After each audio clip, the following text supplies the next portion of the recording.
Hey crew, it's Pitt and I am back with some more Esoterica. Today we are going to be diving back into the works of Mrs. Helena Blavatsky.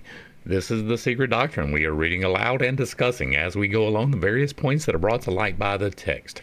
It is not the format for everyone, but people find value in it, so you are more than welcome to tag along as we continue our exploration. Before we begin, however, if you are unfamiliar with me, any of my unconventional beliefs, or if at any point in time I lose you in the terminology, there will be several playlists linked in the corner above, in the box below, along with the original source material so that you can get a better understanding of who I am and why I say the things that I do. With that being said, we are going to dive in and continue our exploration of the secret doctrine with Book 2, Stanza 1, The Beginnings of Sentient Life. Now, we are skipping a section, right? This is the table of contents. We're skipping the stanzas from the Book of Dizan because we are going to be reading those stanzas again with context. So we're going to skip the without context part and go directly into the part with context, just so everybody knows what's going on. This is about anthropogenesis. Anthropogenesis is ascribing human-like characteristics to something that doesn't necessarily possess them, such as God. Stanza 1, The Beginnings of Sentient Life, and we already have a footnote. All the words and sentences placed in brackets in the stanzas and commentaries are the writers. In some places they may be incomplete and even inadequate from the Hindu standpoint, but in the meaning attached to them in trans-Himalayan esotericism, they are correct. In every case, the writer takes any blame upon herself. Having never claimed personal infallibility, that which is given on her own authority may leave much to be desired in the very abstruse cases where too deep metaphysics is involved. The teaching is offered as it is understood, and as there are 7 keys of interpretation to every symbol and allegory, that which may not fit a meaning, say from the psychological or astronomical aspect, will be found quite correct from the physical or metaphysical. Alright, so 1. The Laha, or spirit of the earth. 2. Invocation of the earth to the sun. 3. What the sun answers. And 4. Transformation of the earth. 1. The Laha, A, which turns the fourth globe, or our earth, is servant to the Lahas of the 7, the planetary spirits. B. They who revolve, driving their chariots around their lord, the one eye, Lokachakshub, of our world. His breath gives life to the 7, gives light to the planets. It gave life to the first. C. They are all dragons of wisdom, adds the commentary. D. A. Laha is the ancient word in trans-Himalayan regions for spirit, any celestial or superhuman being, and it covers the whole series of heavenly hierarchies, from archangel or Dhyani down to an angel of darkness or terrestrial spirit. Now, I hold different definitions, so when you hear me speak of spirit, I am not speaking about the entities. To me, what she is referring to here as spirits are entities. You are an entity, I am an entity. We are independent of the surroundings, right? We are each our own individual entity. My dogs, they're entities as well. They're entities of a lesser degree. They are on the 4th plane of existence. We are on the 5th. The ones that she is talking about here, in my speculations, is going to be the 6th and 7th layer of existence. The 6th being the elemental spirits, the salamanders, nymphs, and things of that nature, which can see forward and backwards in time but don't really understand what they're seeing. They're merely relaying things. And the 7th being the angels, which do actually know what they're looking at. We have gone over this several times already, but this is part of what I call the theory of spiritual evolution, which goes from the individualized atom all the way up to the angels. And then the 8th plane of existence is return to divine, which is also 0. So just to clarify terminology, so that if I'm talking about spirit, I'm talking about the existence of everything all at one time, right? Every single atom in existence and all of the space between those atoms is the Spirit, the Holy Spirit, part of the Trinity, the body, the soul, and the Spirit. B. This expression shows in plain language that the spirit guardian of our globe, which is the fourth in the chain, is subordinate to the chief spirit, or God, of the seven planetary genii, or spirits. As already explained, the ancients had, in their kyriel of gods, 7 chief mystery gods, whose chief was, exoterically, the visible sun, or the eighth, and esoterically, the second logos, the demiurge. The 7, who have now become the 7 eyes of the Lord in the Christian religion, were the regents of the 7 chief planets. Now, I want to point out this right here. This is not correct. I have a video on this. It is the 7 facets of the Lord. It is not 7 eyes. We went back in the Bible study, and we did a word study on this particular part. And what is being said in this particular part is not 7 eyes. It is 7 facets. And what it is talking about is the virtues, right? People attribute the virtues to God, but what they don't understand is that the vices are attached to the virtues. They are literally opposite sides of the same coin. There is no separation between lust and chastity except the amount of giving in that you do, right? If you are giving in to lust, you are consumed by it and you're sticking your penis in everything that moves. If you are consumed by chastity, you are never sticking your penis in anything. Both of those are equally incorrect, right? You are supposed to find the balance, have a healthy sexual relationship with a singular person, and to grow from that. It is the same with greed and charity. It is the same with gluttony and temperance. It is the same with pride and humbleness. You are supposed to find the balance. Those 7 virtues and those 7 vices are equal facets of the Lord, according to the word study from the Bible. Now, I do not hold the Bible as the great moral authority that other people do, but it is a good reference, and if you are going to quote it, you should be doing so correctly. Not out of context, but in context. What I just said is in context. I have the proof. You can go back and look at it. I'll try to remember to place that video up here. But it is the 7 facets of the Lord. It is not 7 eyes. That is not what is said. If you go back to the original language, that is not what is said. That is important because what is being said here is different from what is intended in the book that is being quoted. And we need to make sure that we point that out. But these were not reckoned according to the enumeration devised by later people who had forgotten or who had an inadequate notion of the real mysteries, and included neither the sun, the moon, nor the earth. The sun was the chief, exoterically, of the 12 great gods or zodiacal constellations. We saw yesterday why the most ancient of the records which we have more than 12 zodiacal constellations. And esoterically, the Messiah, the Christos, the subject anointed by the great breath or the One, surrounded by his 12 subordinate powers, also subordinate in turn to each of the 7 mystery gods of the planets. Really, I am very interested to see if this is going to be elucidated upon, because I have done a Bible study and I do not remember the 12 subordinate powers actually worshiping 7 mystery gods. I don't remember that being included in there at all. So I'm hoping that there's some elucidation that is going to make that a little bit clearer, because that is not what is, again, said by the text. The 7 Haya make the 7 Lahas create the world, says a commentary, which means that our earth, leaving aside the rest, was created or fashioned by terrestrial spirits, the regents being simply the supervisors. This is the first germ, the seed of that which grew later into the tree of astrology and astrolotry. The higher ones were the cosmocratores, the fabricators of our solar system. This is all borne out by all the ancient cosmogonies. that of Hermes, of the Chaldees, of the Aryans, of the Egyptians, and even of the Jews.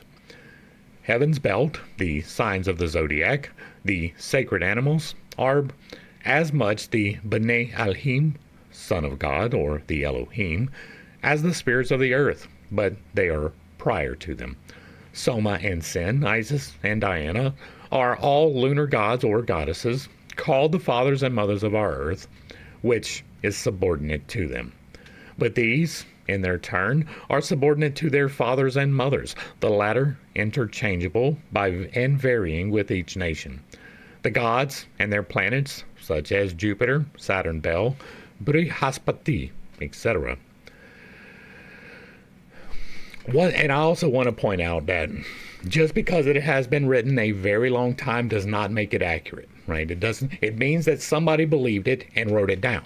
That is what it means. If you go back to the Bible, which I'm going to use as the example, there are many reasons to not believe everything written in the Bible. We go through in these 161 videos in great detail, pointing out the contradictions contained within, like direct contradictions with itself, often within the same chapter of the same book. Right? It tells you to do this one thing, and then there is directly contradictory things immediately after it. That is a repeated pattern. Somebody was forming a religion and wrote something down in order to have a reference guide for that religion. You don't have to like that fact, but it is a fact. It may be that it is 100% accurate. It is not. Right? I could be wrong in the way that I'm looking at it. I always hold that in my mind, but this is one of those things that I don't put a lot of weight on, that I could be wrong, right? I'm willing to be corrected in anything, but I got 161 hours of going through this and doing word studies and trying to figure out exactly what was meant by the text. And it is not what was taught in Sunday school, right? In large part, repeatedly. Not just an instance, but a continuous repetition of this. And so it is important to keep things in context. This is the context of someone was forming a religion, wrote these things down for that religion. That's what the Old Testament is. The New Testament is the exact same thing and is contradictory to the Old Testament. Again, you don't have to like that, but in the Old Testament, there is no mention at all of heaven. There is no mention at all of hell. Those are not concepts that were readily available in the Old Testament. That is a fabrication of the New Testament, and it is foundational of the New Testament. Without hell, there is no need to overcome hell. There is no need for Jesus to overcome hell for you, and so the entire thing just falls apart. But the people who wrote the New Testament, several hundred years after the death of all of the people primarily involved, were forming a religion, and they were creating a book to have the rules by which you lived in that religion, and it did its job. This is the same thing, right? We do not have proof at all that there is some kind of a spirit holding the planet in its rotation. That is a primary foundational issue for Mrs. Blavatsky. This is a repeated pattern that we have seen. She is talking about it right here, that there is some creature in charge of the moon. I do not believe that. I believe that God created the moon at the moment that the universe was created, that all of the things are done in their time by God, not by an intermediary at all. The elementals serve a purpose, but it is not to make sure that the planet rotates. And so I want to make sure that we are fully clear that this is, somebody wrote it down a very long time ago because they were speculating and they believed it and they were trying to form a religion. It is the exact same as all the rest of the reference documents. If we find independent correlation of the things contained within it, then we can take those things and test them as fact.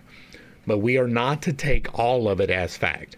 There are many wild things that I believe. I tell you how to do magic. It is for you to take those things and test them. Don't take me at my word. Put it to the test. See if it works for you in the manner that it did for me. It might not.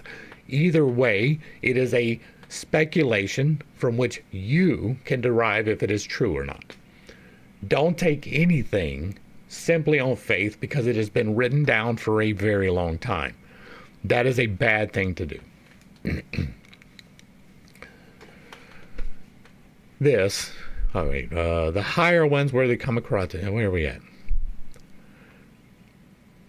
We did all of that, okay. C. His breath gave life to the seven. Refers as much to the sun, who gives life to the planets, as to the high one, the spiritual sun, who gives life to the whole cosmos. The astronomical and astrological keys opening the gate to the mysteries of theogony can be found only in the later glossaries which accompany the stanzas. Now, I believe that God is. I believe that God is outside of our created.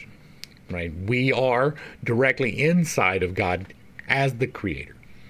I do believe that the Holy Spirit encompasses all of creation, but it is not the entirety of God, that there is a God of which the Holy Spirit is him, but not the entirety of him. In the same way that my fingernail is not all of me. And so I do believe that the energetic power of creation comes from outside of our physical sun, but I don't hold that that is a spiritual doubling of the sun, an idealized sun through which we receive the power of growth. I believe that our sun is a conduit, not necessarily a generation device as much as a transmission device, for a variety of reasons, all of which are scientifically backed up. Go check out Suspicious Observers and the Thunderbolts Project for the reasons why. They are much more technical than I am, but there are good reasons to believe that.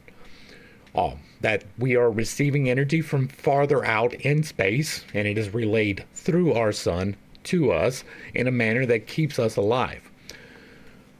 That does not require an invisible entity inside of creation to do the emanation here, right? It can be something way out in the cosmos, and it is carried through plasma conduits, which we have seen, between stars, which we have seen, and that we get that energy from somewheres that we have not yet determined.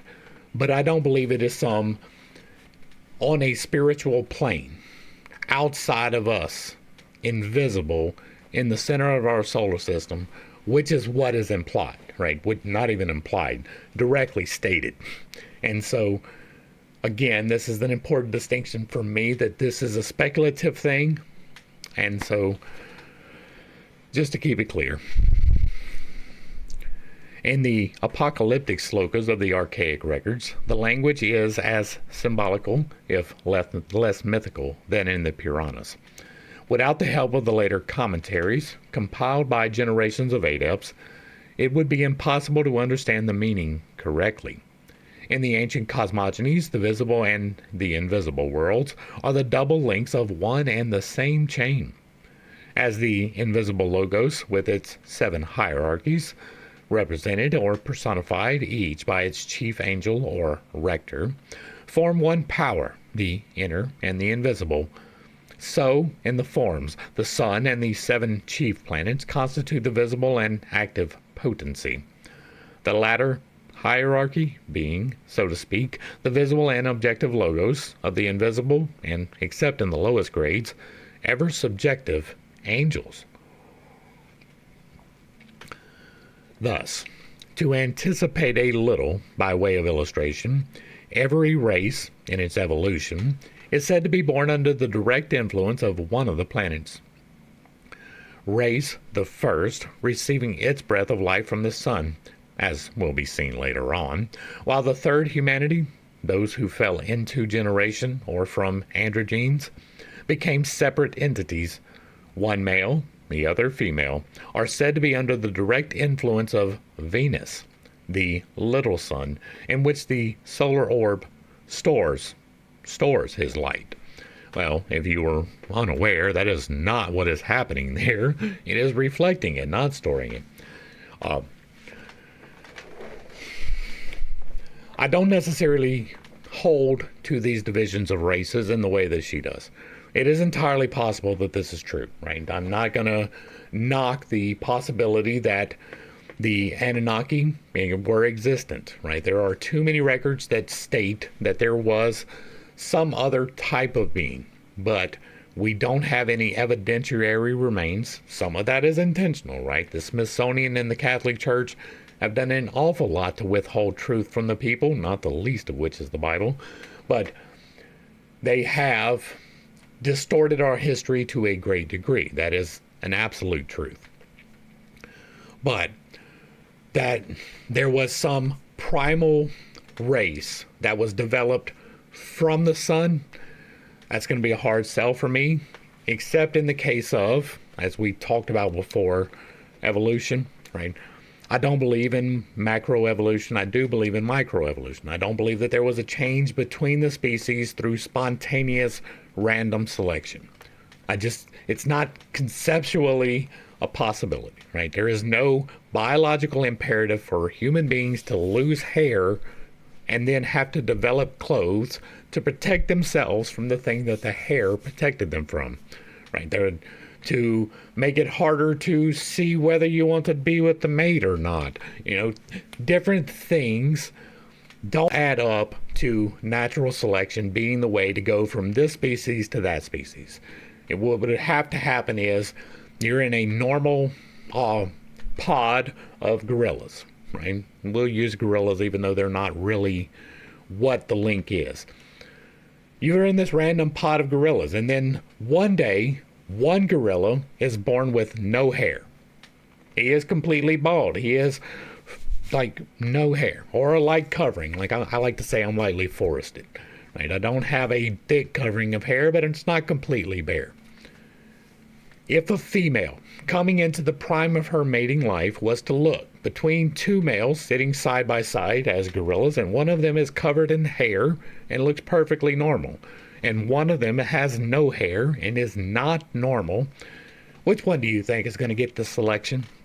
Which one do you think she is going to allow to mate with her to propagate the species? Is it going to be the normal one, or is it going to be the one who is definitely deviant? Is it going to be the one that doesn't look anything like what she is used to?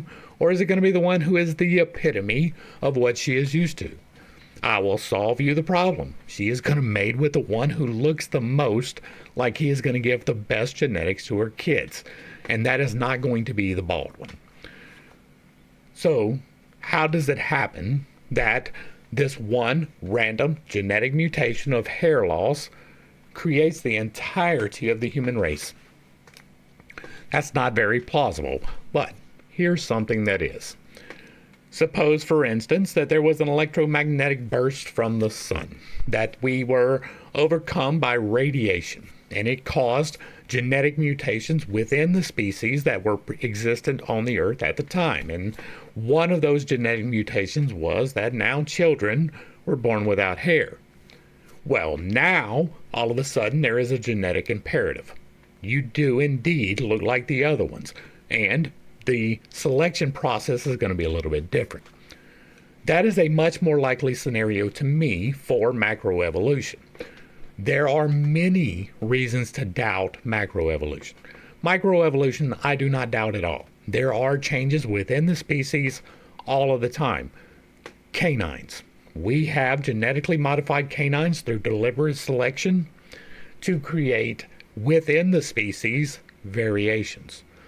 There's no dog that is not a dog. They just look different than other dogs. So we have taken canine and separated it into a wide variety of things because we decided, not natural selection, we decided to do that. It is possible that that happened in a context of us. I don't necessarily believe it, right? It is a possibility, but not necessarily something that I am firm and emphatic upon, right? This is one of those things that's going to be very difficult to prove. And so It is possible that it was a electromagnetic burst from the sun. And if you don't believe that is possible, check out some of the science, right? Go to Chernobyl. This is a good one because it's recent.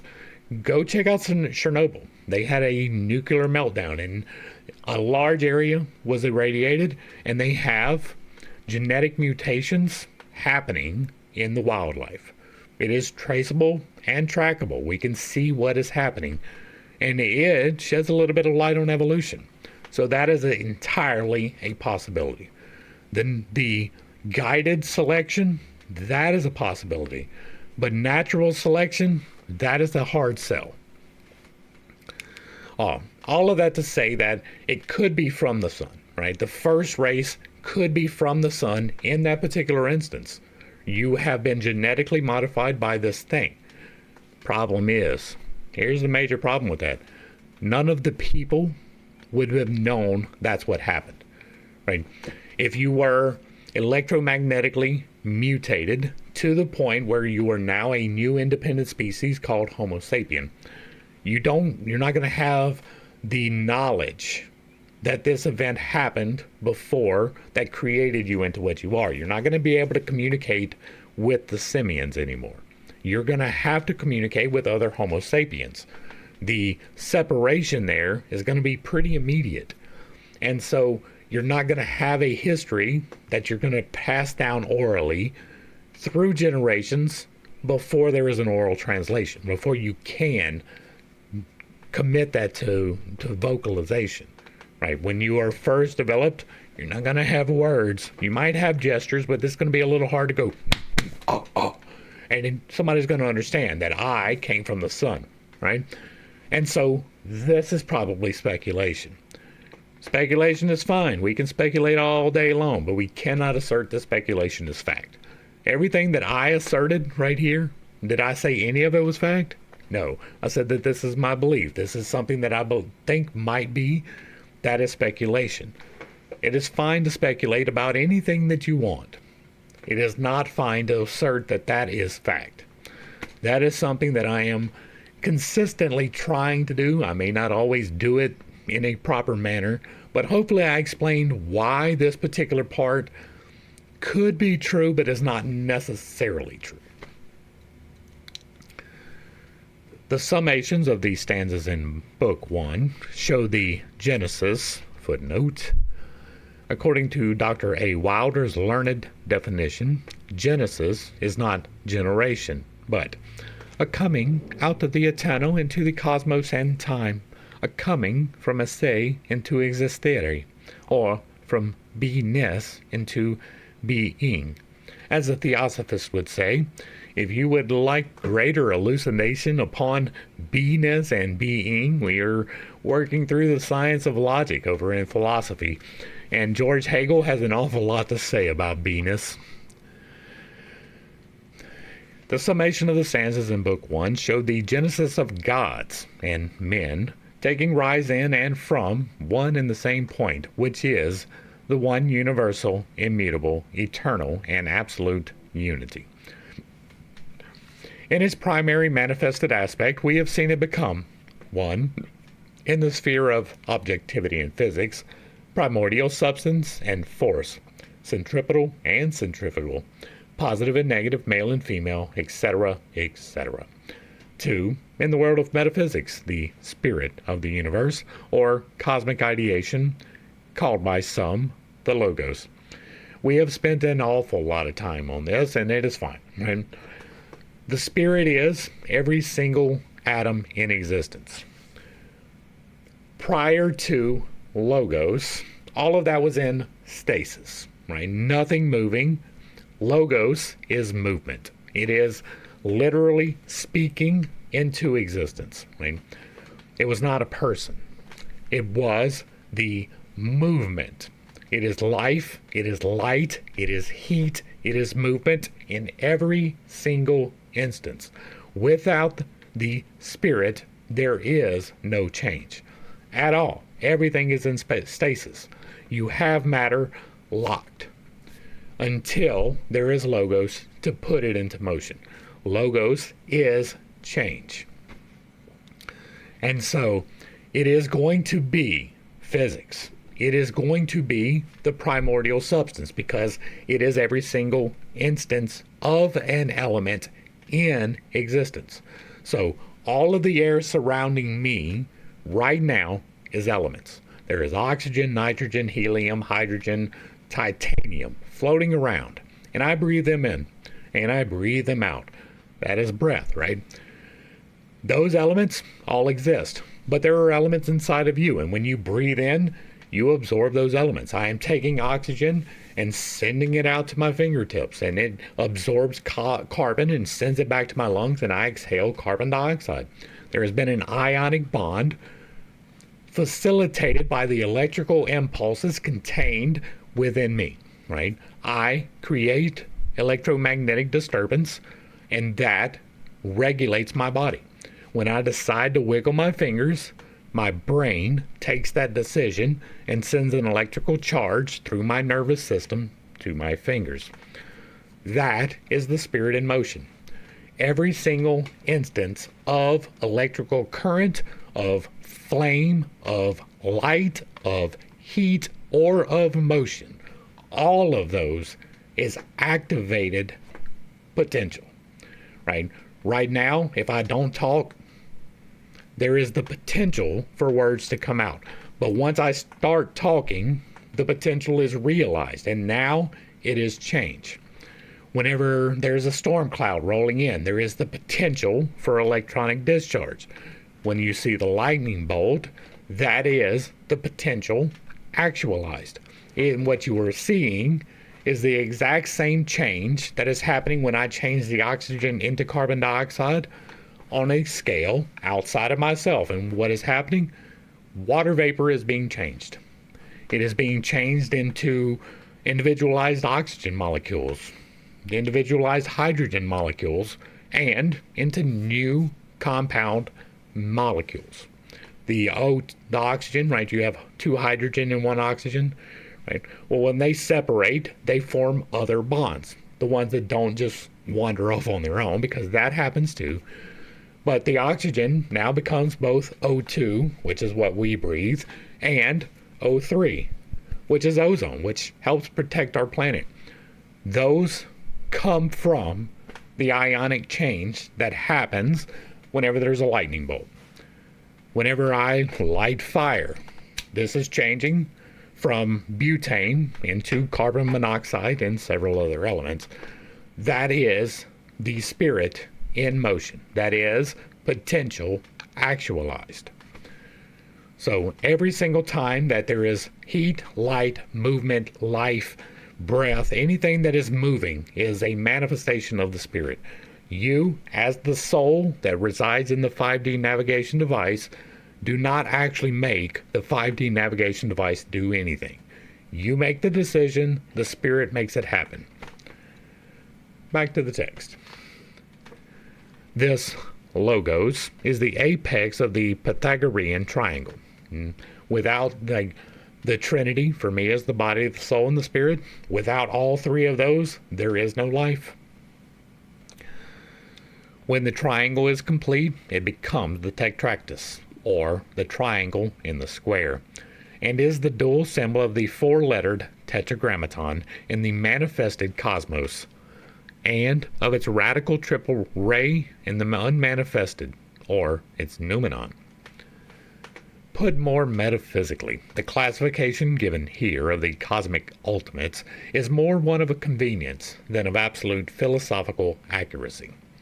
At the commencement of a great manvantara, Parabrahm manifests as Mula Prakriti, and then as the Logos.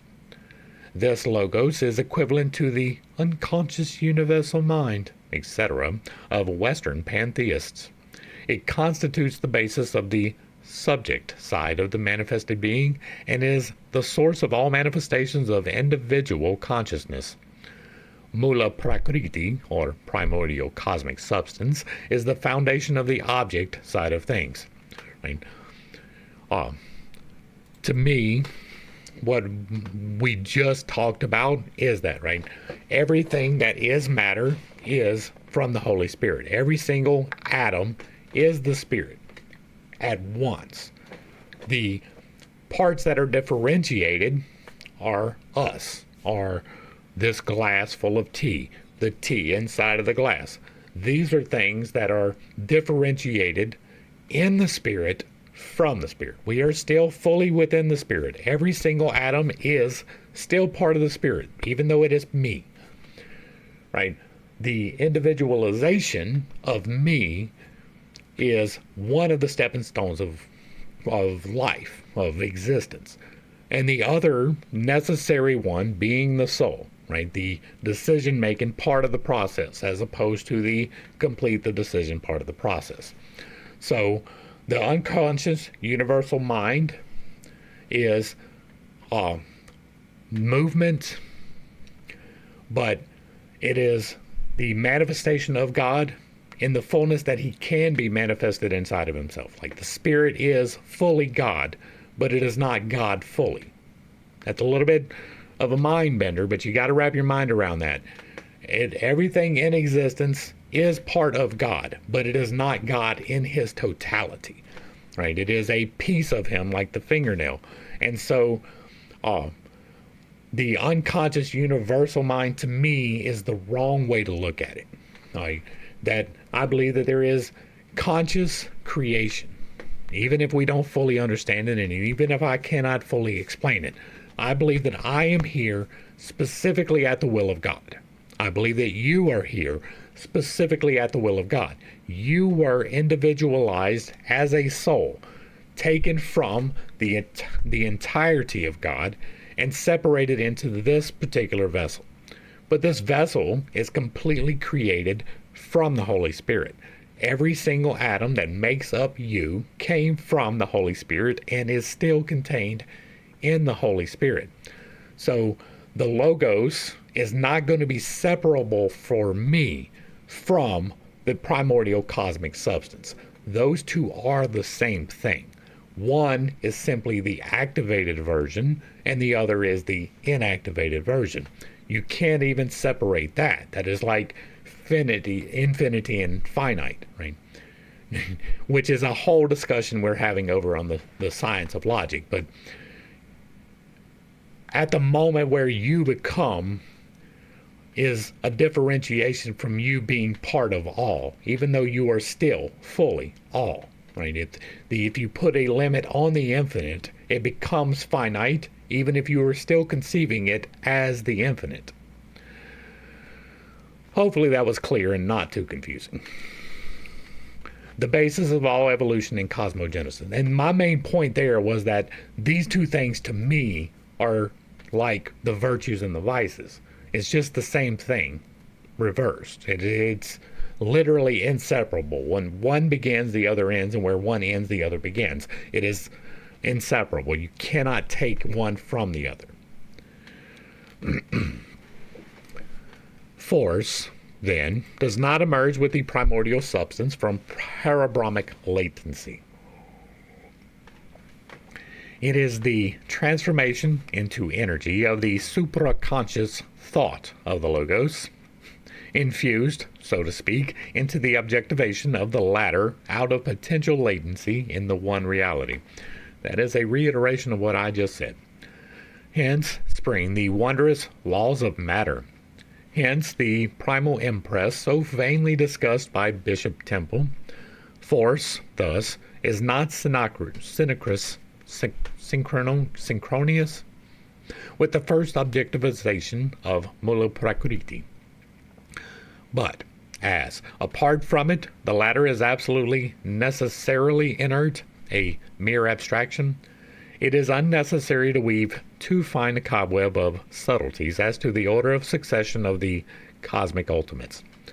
Force succeeds Mula Prakriti, but minus force, Mula Prakriti is, for all practical intents and purposes, non-existent. Like I just said, they are not able to be separated from one another. Right? Even every individualized as element is rotating. It may seem as though it is in stasis. This phone seems solid. It is not solid. Every single atom inside of this phone is moving. It is rotating around itself faster than the speed of light in some cases. And so It is not solid. It is our conceptualization of a relative term that lays it as solid, right? The only difference between a solid, a liquid, and a gas is our observation of it. We see it as relative to. A gas is less dense than a liquid, but it is composed of the same elements. The earth is more dense than water, but it is composed of the same elements. In different variations, true, but it is elements in a condensed state. It is only by relativity that these three are separated. Moreover, man was regarded in several systems as the third logos. The esoteric meaning of the word logos, speech or word, verbum, is the rendering of the in-objective expression, as in a photograph, of the concealed thought. The logos is the mirror reflecting divine mind, and the universe is the mirror of the logos. Though the latter is the esse of that universe, as the logos reflects all in the universe of pleroma, so man reflects in himself all that he sees and finds in his universe, the earth. It is the three heads of the Kabbalah. Every universe has its own logos, says the doctrine. The sun was always called by the Egyptians the eye of Osiris, which was himself the logos, the first begotten, or light, made manifest to the world, which is the mind and divine intellect of the concealed. It is only by the sevenfold ray of this light that we can become cognizant of the logos through the demiurge, regarding the latter as the creator of our planet and everything pertaining to it, and the former as the guiding force of that creator, good and bad at the same time, the origin of good and the origin of evil. Now, once again, let's pause for just a second. So, the demiurge is the thought behind creation. It is God's intention, right? The logos is that intention being made manifest. So this is not necessarily correct, right? Yes, the demiurge is the guiding, right? It is the part that makes the decision that I will exist. The origin of good and evil is a whole different thing, but the logos is the actual motion, right? It is the actual creation, right? It is, in actuality, I am created. It is the will of the creator carried out. The creator says that time will move forward, and so time does move forward. So this isn't exactly correct, right? The logos has nothing to do with good and evil. Good and evil exist independently of that. It is a part of creation, but it is not foundational to creation. Yes, all things contained both positive and negative. That is one of the laws of creation. So yes, it absolutely is true. But that is pre-existent to the logos because good and evil are from the creator. It is part of the decision that was made, not the carrying out of the decision. That's an important distinction, right? Like, I'm not just pulling that wildly. There is an important distinction that the intention of the creator is what is being carried out. That is the demiurge. The fact that it is being carried out is the logos. So the logos is not responsible. It is merely the agent of change. This creator is neither good nor bad per se, but it is differentiated aspects in nature make it assume one or the other character. And again, that is a relative thing, right? Good and bad are relative terms. We have things that we objectively agree upon as far as morality goes. You shall not commit murder. But that doesn't mean that we can't kill somebody. Right? If somebody is a absolute degenerate murderer, then what we do in that situation is remove that freedom of choice. Right? And so the creator contains both positive and negative. The creator created both positive and negative. Everything in creation was created, and some of it is aligned for the betterment of mankind, some of it is aligned for the detriment of mankind. I do believe that mankind is the target, but that is speculation. And what I mean by aligned with, we're going to take it down to the second realm of existence, right? There are plants that are for the betterment of humankind. I got a whole jar full of them right here, right? I've got rosemary and I've got thyme, I've got cayenne, I've got some lemon, I've got some honey. These things are aligned with the betterment of mankind. They are antifungals, antibacterials. They help with your blood pressure and your blood flow. It keeps your heart beating nice. Like, there are a lot of benefits contained in this little bitty glass right here. But if I were to go out to a belladonna plant and pick a leaf and eat it, I would die. That plant is aligned with the detriment of humankind, and you are meant to overcome. You are meant to learn that, hey, this plant will kill you. And so, stay away from this plant. It is the same with all of the lessons, right? There is good and evil. That is true. But what it defines that is a little bit subjective. We have things that we agree upon. We have things that we don't agree upon. I believe that killing a living person in any shape or form is evil. Other people don't believe that. They believe that you can kill a fetus.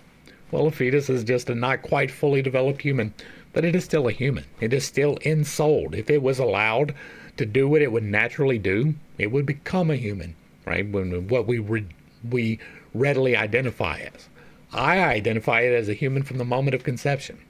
When the two strands of DNA wrap around each other and there's a flash of light and the ensouling process happens, that's a human.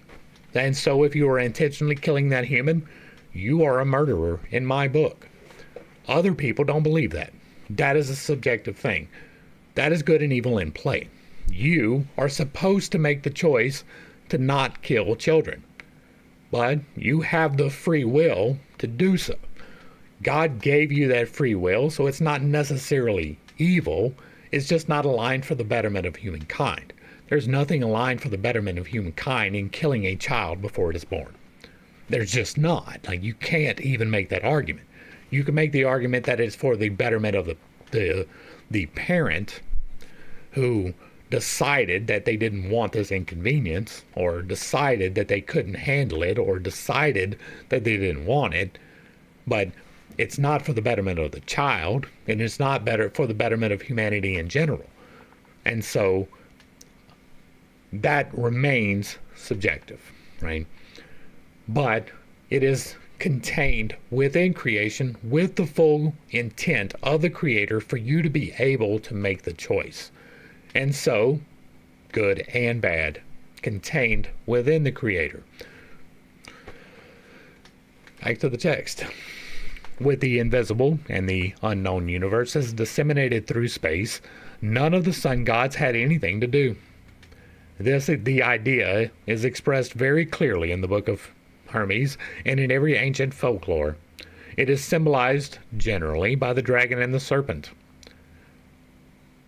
The dragon of good and the serpent of evil, represented on earth by the right and left hand magic. Now, I've got different definitions for that too, right? The left hand being the directional points, and the right hand being the amplification and reception points. If that's confusing, fall back to the infinite integrations. We're on page 3. In the epic poem of Finland, the Kalevala, footnote, J.W. Alden, New York. The origin of the serpent of evil is given. It is born from the spittle of Suyatar and endowed with the living soul by the principle of evil. Hissi. A strife is described between the two, the thing of evil, the serpent or sorcerer, and Ahti, the dragon, magic Lemminikainen. The latter is one of the 7 sons of Ilmatar, the virgin, daughter of the air, she who fell from heaven into the sea before creation, i.e., spirit transformed into the matter of sensuous life. Now, just to play devil's advocate, with my own theory. I wonder if there could have been an electromagnetic emanation that fell into the sea, right? If there was a solar coronal mass ejection, right? And there was a chunk of the accumulated debris, which is a thing, and the explosion sent it to the planet, and it was electromagnetically irradiated enough to cause the genetic mutations. It could fall into the sea. So it doesn't have to necessarily be spirit transformed into the matter of sensuous life. That is something that you're reading into it that may or may not be contained within it. There is a world of meaning and occult thought in these few lines, admirably rendered by Dr. J.M. Crawford of Cincinnati. The hero, Lemminikainen, the good magician, hews the walls with might of magic, breaks the palisade in pieces, hews to atoms 7 pickets, chops the serpent wall to fragments. When the monster, little heeding, pounces with his mouth full of venom at the head of Lemminikainen, but the hero, quick recalling, speaks the master words of knowledge, words that came from distant ages, words his ancestors had taught him. That's an interesting story, and maybe I'll remember to actually go back and look at this one day. But this doesn't necessarily have to be an authority, right? It can be, but it doesn't have to be. Now, this is a recording of a creation story from a people. Fine.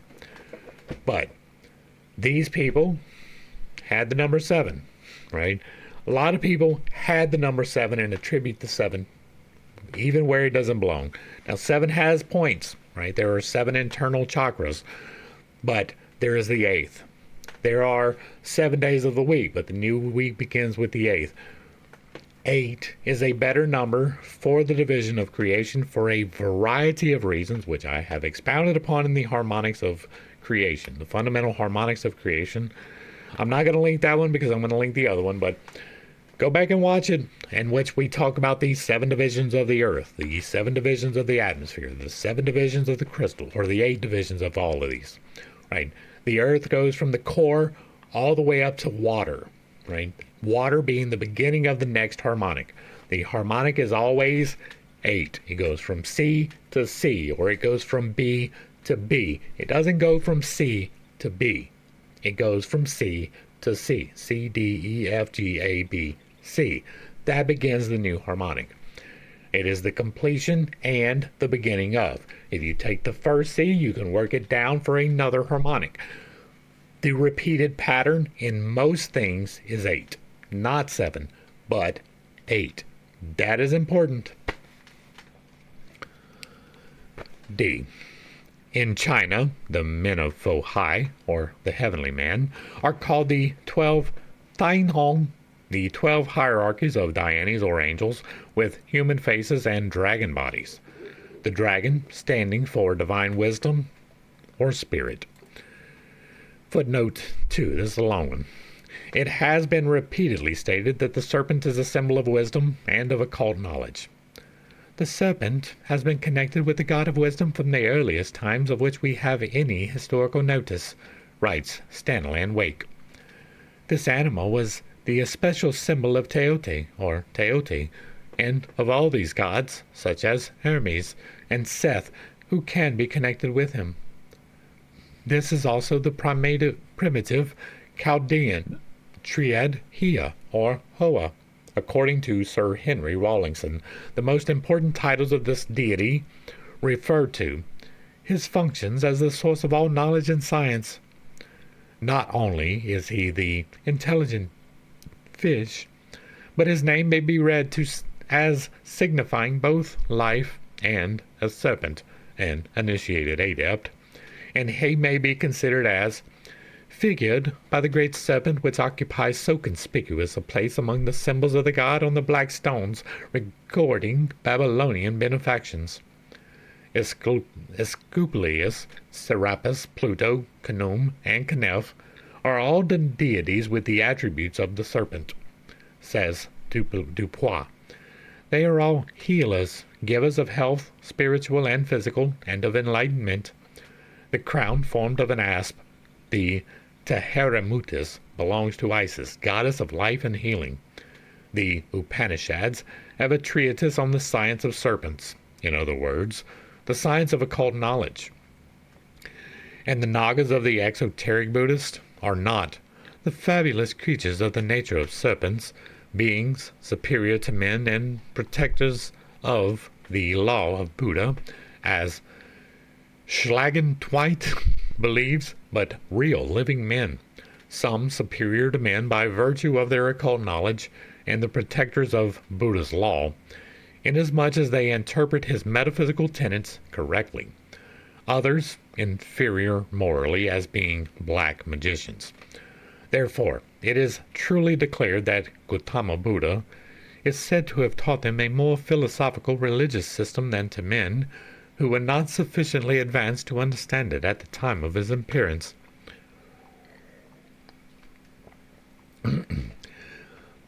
The dragon standing for divine wisdom or spirit, and they create men by incarnating themselves in 7 figures of clay, earth, and water, made in the shape of those Tian Huang, a 3rd allegory.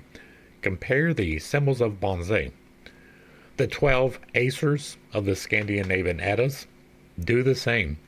In the secret catechism of the Druzes of Syria, a legend which is repeated word for word by the oldest tribes about and around the Euphrates, men were created by the sons of God descending on earth, where, after culling 7 mandragoras, they animated these roots, which became forthwith men. Footnote. The mandragora is the mandrake of the Bible, of Rachel and Leah. They are the roots of a plant, fleshy, hairy, and forked below, representing roughly the limbs of a man, the body, and even a head. Its magical and mysterious properties have been proclaimed in fable and play from the most archaic ages. From Rachel and Leah, who indulged in witchcraft with them, there's a whole lot to look at Rachel and Leah for, and that is definitely one of them, down to Shakespeare, who speaks of shrieking, like mandrakes torn out of the earth, that living mortals hearing them run mad. That is not a thing, right? Not if mandrakes are the actual plant. You can go and pull a mandrake up. They do not shriek. The mandragora was the magic plant par excellence. These roots, without any stalk and with large leaves growing out of the head of the root like a gigantic crop of hair, present little similitude to man when found in Spain, Italy, Asia Minor, or Syria, but on the Isle of Candia and in Caramania near the city of Aden, they have a wonderfully human form, being very highly prized as amulets. They are also worn by men as a charm against sterility and for other purposes. They are especially effective in black magic. Tools do not have power by themselves. That is so vitally important to remember. I don't care if you are talking about one of these stones, which can be used for something. They don't hold any power in and of themselves. And if you are imbuing a stone with intention, it does do things, but it is you actually doing the thing. All these allegories point to one and the same origin, to the dual and triple nature of man. Dual as male and female, triple as being of spiritual and psychic essence within, and of a material fabric without. 2. Said the earth, Lord of the shining face, the sun, my house is empty. Send thy sons to people this wheel, earth. Thou hast sent thy 7 sons to the Lord of wisdom. A. 7 times doth he see thee nearer to himself, 7 times more do he feel thee. Thou hast forbidden thy servants, the small rings, to catch thy light and heat, thy great bounty to intercept on its passage. Send now to thy servant the same. It is important to note that indeed the heat does strike all of the planets. A. The Lord of Wisdom is Mercury, or Buddha. B. The modern commentary explains the words as a reference to a well-known astronomical fact, that Mercury receives 7 times more light and heat from the Earth from the sun than Earth, or even the beautiful Venus, which receives but twice that amount more than our insignificant globe.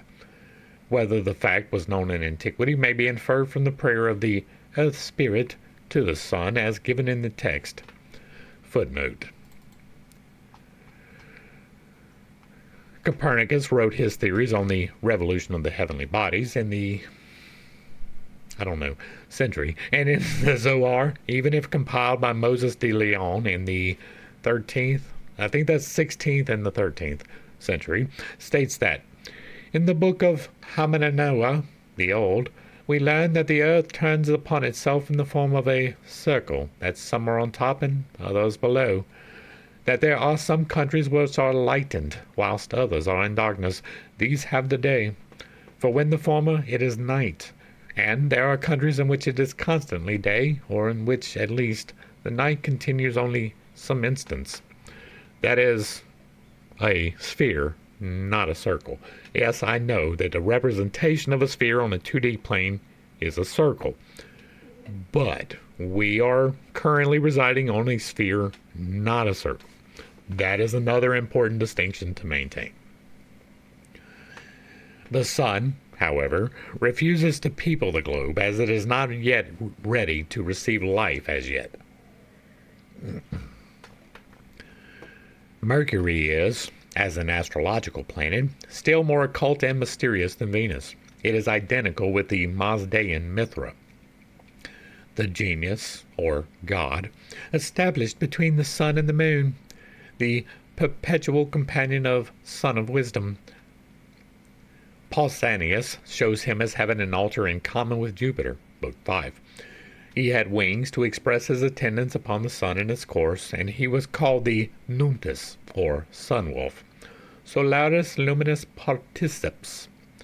He was the leader of and the evocator of souls, the great magician and the Hierophant. Virgil depicts him as taking his wand to evoke from Orcus the souls plunged therein. Tum Virgium capit hac animas ille evocat orco. See also the 21st Far Guard of the Venidad on the Celestial Militia. He is the golden-colored Mercury, the Chrysophis Hermes, whom the Hierophants forbade to name.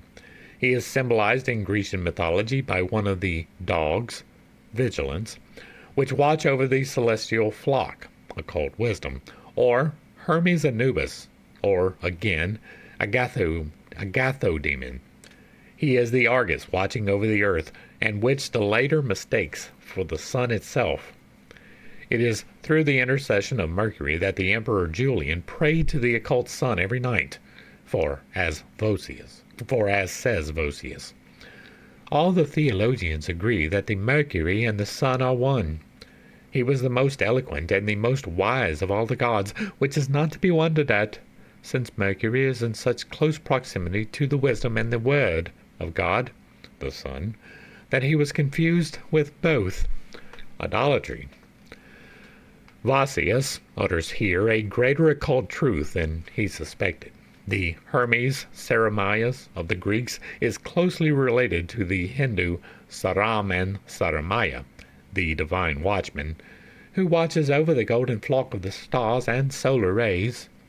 It is clearer, in the clearer words of the commentary. The globe, propelled onward by the spirit of the earth and his 6 assistants, get all its vital forces, life, and powers through the medium of the 7 planetary Dianas from the spirit of the sun. They are his messengers of life and light. Like each of the 7 regions of the earth, each of the 7 firstborn. Footnote. Science teaches that Venus receives from the sun twice as much light and heat as the earth. Thus, the planet, precursor of the dawn and twilight, the most radiant of all the planets, said to give the earth 1/3 of the supply she receives, has 2 parts left for herself. This has an occult as well as an astronomical meaning. I don't know if we still hold that same belief, right? It is entirely possible, but I don't know. Each of these 7 firstborn, the primordial human groups, receives its light and life from its own especial Diane. spiritually, and from the palace, house, the planet, of that Dhyani physically, so with the seven great races to be born on it. The first is born under the sun, the second under Brihaspati, Jupiter, the third under Lohintanga, the fiery-bodied Venus or Sukra, the fourth under Soma, the moon, or globe also, the fourth sphere being born under and from the moon, and Sani, Saturn. Footnote 2. As it is above, so it is below, is the fundamental axiom of occult philosophy, and I have a different reason for that. As the Logos is sevenfold, and I have a different reason for that. An example, throughout cosmos it appears as seven logoi, under seven different forms, or, as taught by the learned Brahmins, each of these is the central figure of one of the seven main branches of the ancient wisdom religion, and as the seven principles which correspond to the seven distinct states of prajna, or consciousness, are allied to seven states of matter and the seven forms of force, the division must be the same in all that concerns the earth. And Sani, Saturn, the Krura Lokana, the evil-eyed, and the Asita, the dark, the fifth under Buddha, Mercury. So also with man in man, every principle. Each gets its specific quality from its primary, the planetary spirit. Therefore, every man is a septenate, or a combination of principles, each having its origin in a quality of that special Dhyani. You want to see more about the combination of these principles? You should check out the MBTI parts. It's also contained in the Infinite Integrations playlist. Every active power or force of the earth comes to her from one of the seven lords. Light comes through Sutra, Venus, who receives a triple supply and gives 1/3 of it to the earth. Therefore the two are called twin sisters, but the spirit of the earth is subservient to the lord of Sukra. Our wise men represent the two globes, one over, the other under the double sign, the primeval swastika, bereft of its four arms, or the cross. Footnote 3. Venus is thus this symbol, and the earth, that symbol, inverted. The double sign is, as every student of occultism knows, the symbol of the male and the female principles in nature, of the positive and negative, for the swastika, or is all that and much more. I want to point out something, that if you were to take and place value to the point of this particular cross, I think y'all can see me pointing it out, right? It is here, but it's not going to let me directly underneath other. This plus sign is the original cross, not the elongated one that the Christians use, but the original cross. And if you put a pencil at the end of all four of those arms and you rotate it, you get the swastika. The swastika is literally a representation of motion. It is creation, the cross, in motion, or logos. All antiquity, ever since the birth of astronomy, imparted to the fourth race by one of its divine kings of the divine dynasty, and also of astrology, represented Venus in its astronomical tables as a globe poised over a cross, and the earth as a globe under a cross. The esoteric meaning of this is earth falling into generation or into the production of its species through sexual union. But the later Western nations did not fail to give quite a different interpretation. They explained this sign through their mystics, guided by the light of the Latin Church, as meaning that our earth and all on it were redeemed by the cross, while Venus, otherwise Lucifer or Satan, was trampling upon it. Venus is the most occult, powerful, and mysterious of all the planets, the one whose influence upon and relation to the earth is most prominent. In exoteric Brahmanism, Venus, or Sukra, the male deity. Footnote.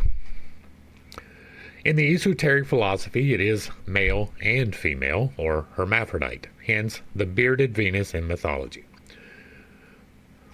I'm not going to get into the hermaphrodite argument again. Is the son of Brigu, one of the Prajapati and a Vedic sage, and is Daitya Guru, or the priest instructor of the primeval giants. The whole history of Sukra in the Puranas refers to the third and the fourth races. It is through Sukra that the double ones, the hermaphrodites, of the third root race descended from the first sweat-born, says the commentary. Therefore it is represented under the symbol of the circle with the horizontal line, the circle in diameter, during the third race, and of the circle with the horizontal line halfway intersected with a vertical line during the fourth. This needs explanation. The diameter, when found isolated in a circle, stands for female nature, for the first ideal world, self-generated and self-impregnated by the universally diffused spirit of life, referring thus to the primitive root race also. It becomes androgynous as the races and all on earth develop into their physical forms, and the symbol is transformed into a circle with a diameter from which runs a vertical line, expressive of male and female, not separated as yet, the first and earliest Egyptian Tao, after which it becomes the cross, or male-female separated. Footnote 2. Therefore, putting aside its religio-metaphysical aspect, the cross of the Christians is symbolically far more phallic than the pagan swastika. Male and female separated and fallen into generation. Venus, the planet, is symbolized by the sign of a globe over the cross, which shows it as presiding over the natural generation of man. The Egyptians symbolized Ankh, life, by the Ansaitic cross, or the Ankh, which is only another form of Venus, Isis, and meant, esoterically, that mankind and all animal life had stepped out of the divine spiritual circle and fallen into physical male and female generation. This sign, from the end of the third race, has the same phallic significance as the tree of life in Eden. Anuki, a form of Isis, is the goddess of life, and Ankh was taken by the Hebrews from the Egyptians and introduced by Moses, the one learned in the wisdom of the priests of Egypt, with many other mystical words. The word Ankh in Hebrew with the personal suffix means my life, my being, which is the personal pronoun Anoki, from the name of the Egyptian goddess Anuki. Footnote 1. The Ansaitic cross is the astronomical planetary sign of Venus, signifying the existence of parturient energy in the sexual sense, and this was one of the attributes of Isis, the mother of Eve, Hulva, of Mother Earth, and was so recognized among all the ancient peoples in one or another mode of expression. From a modern Kabbalistic manuscript.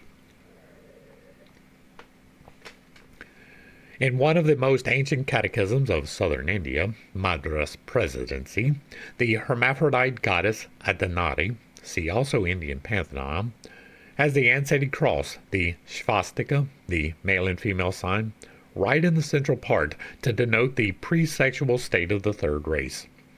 Vishnu, who is now represented with a lotus growing out of his navel, or the universe of Brahma, evolving out of the central point Nara, is shown in one of the oldest carvings as double-sexed, Vishnu and Lakshmi, standing on a lotus leaf floating on the water, which water rises in a semicircle and pours through the swastika, the source of generation or the descent of man. Pythagoras calls Sukra Venus the sole altar, the other sun, one of the 7 palaces of the sun. That of Lucifer Venus is the third one. In Christian and Jewish Kabbalah, the Zohar making of it the abode of Samael. According to the occult doctrine, this planet is our Earth's primary and its spiritual prototype. Hence, Sukra's car, Venus, Lucifer's, is said to be drawn by an Ogdoad of earthborn horses, while the steeds of the chariots of the other planets are different. Every sin committed on earth is felt by Unsa Sukra. The guru of the Daityas is the guardian spirit of the earth and men. Every change on Sukra is felt on and reflected by the earth. Sukra, or Venus, is thus represented as the preceptor of the Daityas, the giants of the fourth race, who, in the Hindu allegory, obtained at one time the sovereignty of all the earth and defeated the minor gods. The Titans of the Western allegory are as closely connected with Venus Lucifer, identified by later Christians with Satan. Therefore, as Venus, equally with Isis, was represented with cow's horns on her head, the symbol of mystic nature, and one that is convertible with, and significant of, the moon, since all these were lunar goddesses. The configuration of this planet is now placed by theologians between the horns of the mystic Lucifer. Footnote 2. Athenaeus shows that the first letter of Satan's name was represented in days of old by an arc and a crescent, and some Roman Catholics, good and kind men, would persuade the public that it is in honor of Lucifer's crescent-like horns that Muslims have chosen the crescent for their national arms. Venus has always been identified, since the establishment of Roman Catholic dogmatism, with Satan and Lucifer, or the Great Dragon, contrary to all reason and logic. As shown by the symbologists and astronomers, the association between the serpent and the idea of darkness had an astronomical foundation. The position, which the constellation of Draco at one time occupied, showed that the great serpent was the ruler of the night. This constellation was formerly at the very center of the heavens, and is so extensive that it was called the Great Dragon. Its body spreads over 7 signs of the zodiac, and Dupuy, who, says Stanlon Wake, sees in the dragon of the apocalypse a reference to the celestial serpent, remarks that it is not astonishing that a constellation so extended should be represented by the author of that book as a great dragon with 7 heads, who drew the third part of the stars from heaven and cast them to earth.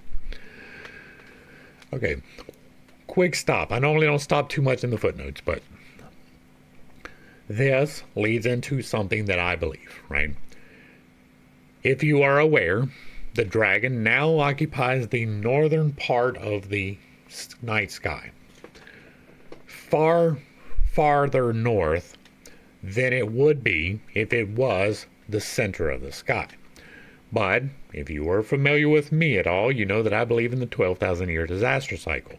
And as part of that disaster cycle, I believe that the Earth rotates, right? Not in its normal way, but in a different way, right? Where the equator, where the North and South Pole is now, was, in my estimation, due to scientific reasons, located where the equator is now. And the prime meridian, right, or the equator was where the prime meridian is. It would run in a different way. If that was the case, and we were rotated 90 degrees, then that dragon would occupy the ecliptical. That would put it in charge of these stuff. Like, that would lead into this being in the center of the sky and ruling these various constellations much better than the current configuration of the sky can explain for. Back to the text. Only Dupuy never knew why Draco, once the pulsar star, the symbol of guide, guru, and director, had been thus degraded by posterity. The gods of our fathers are our devils, says an Asiatic proverb. When Draco ceased to be the lodestar, the guiding sidereal divinity, it shared the fate of all the fallen gods. Seth and Typhon was at one time, Bunsen tells us, a great god universally adored throughout Egypt, who conferred on the sovereigns of the 18th and 19th dynasties the symbols of life and power. But Subsequently, in the course of the 20th dynasty, he is suddenly treated as an evil demon, insomuch that his effigies and name are obliterated on all the monuments and inscriptions that could be reached. The real occult reasons will be given in these pages. It is owing to the fanciful interpretation of the archaic tradition, which states that Venus changes simultaneously, geologically, with the Earth, that whatever takes place on the one takes place on the other, and that many and great were their common changes. It is for these reasons that St. Augustine repeats it, applying these several changes of configuration, color, and even of the orbital paths to that theologically woven character of Venus, Lucifer. He even goes so far in his pious fancy as to connect the last changes of the planet with the Noachian and mythical deluge, alleged to have taken place 1796 years BC. Now, once again, I hold slightly different views than other people, and once again I believe in the 12,000-year disaster cycle. And if this change did happen, that this rotation of the planet 90 degrees did happen, this ties into that. Right? Connecting the last changes of the planet with the mythical deluge would indeed lean into what I already believe. So, confirmation bias acknowledged. This is another confirmation. As Venus has no satellites, it is stated allegorically that Ashpuhijit, this planet, adopted the Earth, the progeny of the Moon, who overgrew its parent and gave much trouble, a reference to the occult connection between the two. The regent of the planet, Sukra, footnote. Sukra is the son of Brigu, the great Rishi, the one of the seven Prajapati, the founder of the race of Bhargavas, in which Parasurama is born. Sukra loved his adopted child so well that he incarnated as Usanas and gave it perfect laws, which were disregarded and rejected in later ages. Another allegory in Harivansa is that Sukra went to Siva asking him to protect his pupils, the Daityas and Asuras, from the fighting gods, and that to further his object he performed a yoga rite, imbibing the smoke of chaff with his head downward for 1,000 years. This refers to the great inclination of the axis of Venus, amounting to 50 degrees, and to its being enveloped in the eternal clouds. But it relates only to the physical constitution of the planet. It is, with its regent, the informing Dayan Kohan, that occult mysticism has to deal. The allegory, which states that, for killing Sukra's mother, Vishnu was cursed by him to be reborn 7 times on our earth, is full of occult philosophical meaning. It does not refer to Vishnu's avatars, since these number 9, the 10th being still to come, but to the races on earth. Venus, or Lucifer, also Sukra and Usanas, the planet, is the light-bearer of our earth in both its physical and mystical sense. The Christians knew it well in early times. One of the earliest popes of Rome is known by his pontiff name as Lucifer. Every world has its, and that does not surprise me at all. Like at all, that one of the popes would call himself Lucifer does not surprise me in the slightest. I have seen the Vatican. Every world has its parent star and sister planet. Thus, Earth is the adopted child and younger brother of Venus, but its inhabitants are of their own kind, all sentient, complete beings. Full septenary men or higher beings are furnished in their beginning with forms and organisms in full harmony with the nature and state of the sphere they inhabit. Footnote. This is a flat contradiction to Swedenborg, who saw in the first earth of the astral world inhabitants dressed as are the peasants in Europe, and on the fourth earth women clad as the shepherdesses in a bal masque. Even the famous astronomer Huygens labored under the mistaken idea that other worlds and planets have the same identical beings as those who live on our Earth, possessing these same figures, senses, brain power, art, sciences, dwellings, and even to the same fabric for their wearing apparel. For the clearer comprehension of the statement that the Earth is the progeny of the Moon, see Book 1, Stanza 6.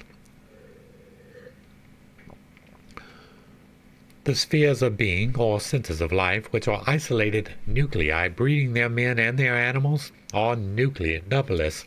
Not one has any resemblance to a sister companion or to any other in its own special progeny. Now, to me, these spheres of being, the centers of life, are the individual atoms. Footnote 2. This is a modern gloss. It is added to the old commentaries for the clearer comprehension of those disciples who study esoteric cosmogony after having passed through Western learning. The earlier glosses are too redundant with adjectives and figures of speech to be easily assimilated. All have a double physical and spiritual nature. The nucleoles are eternal and everlasting, the nuclei periodical and finite. The nucleoles form part of the absolute. They are the embrasures of that black impenetrable fortress which is forever concealed from human or even Dionic sight. The nuclei are the light of eternity escaping therefrom.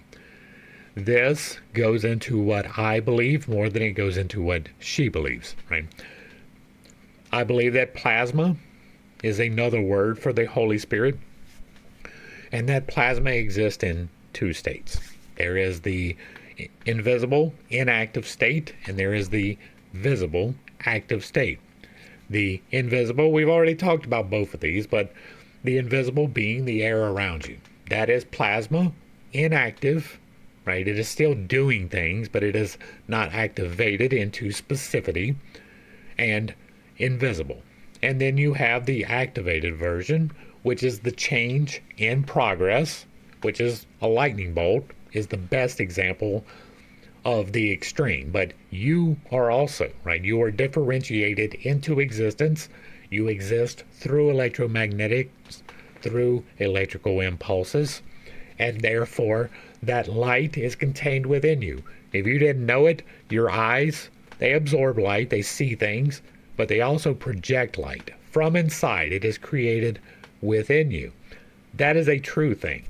And so this is a representation on the macro and the minor of activated and inactive plasma.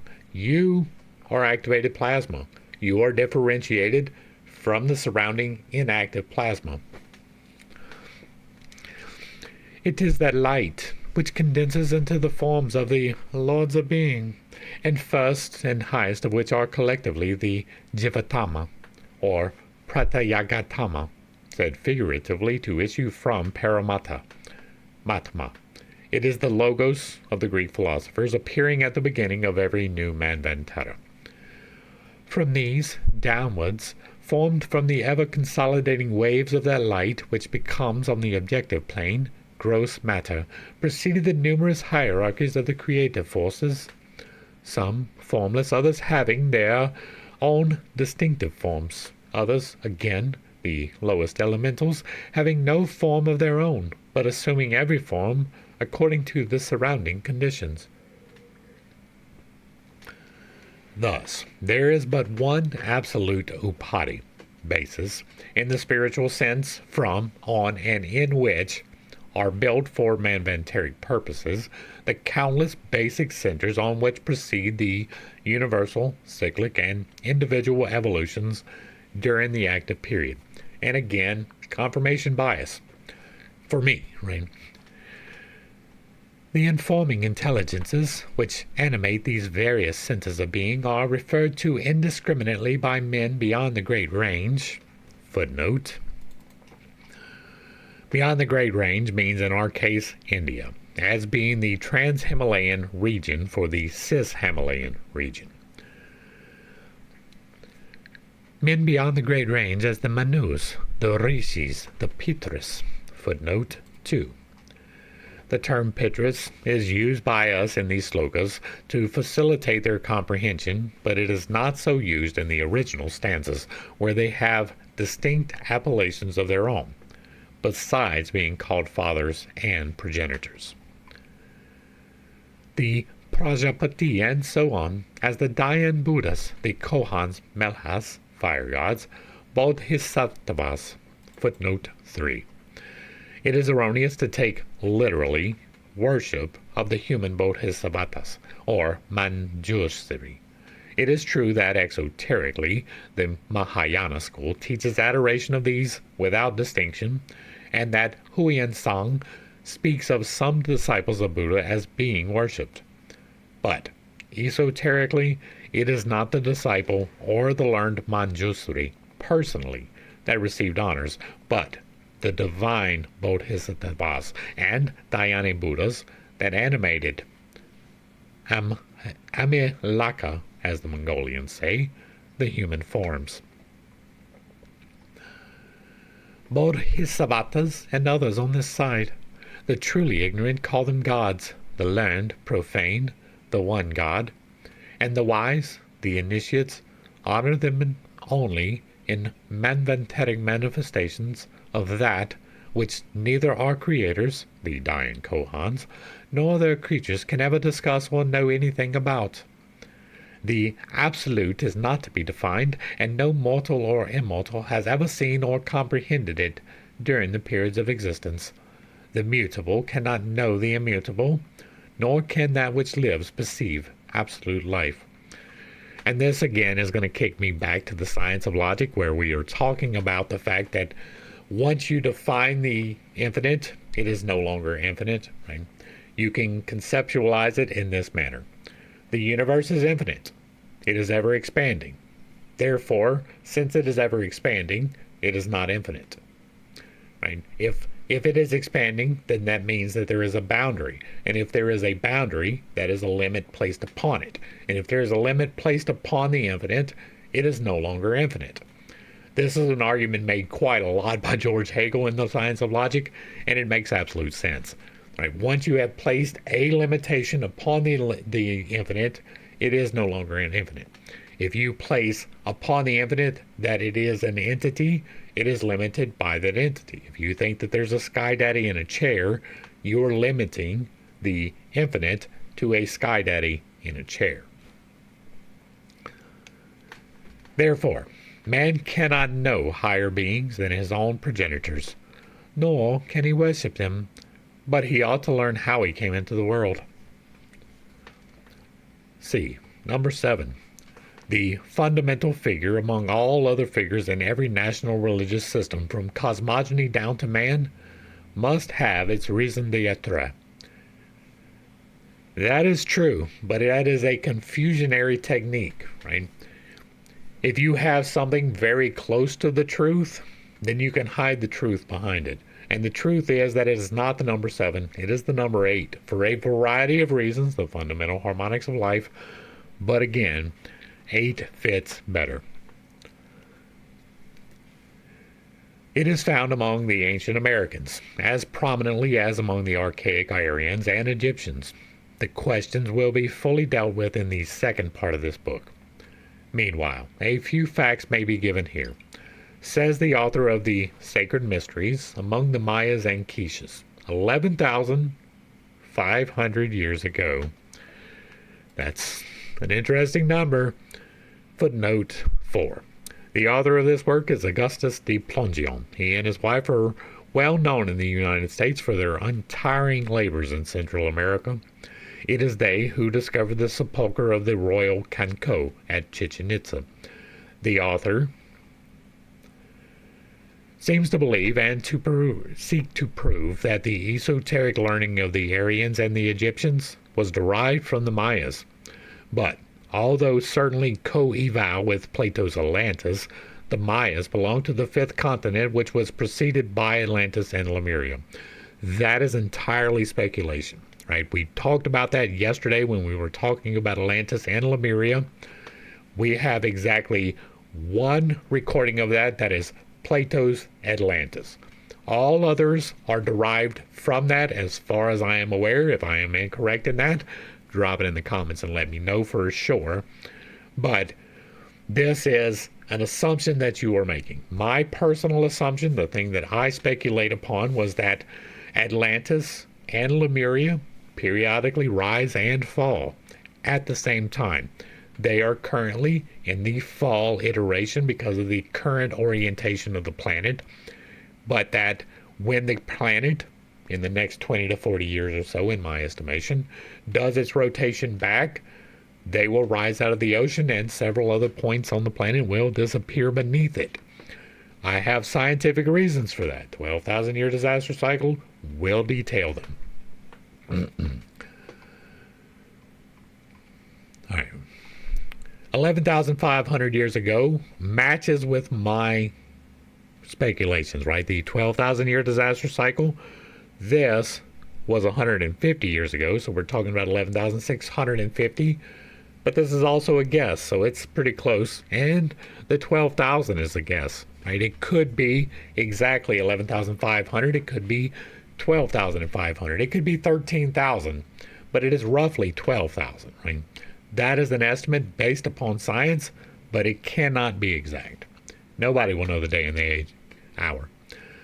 11,500 years ago, 7 seems to have been the sacred number par excellence among all civilized nations of antiquity. Why?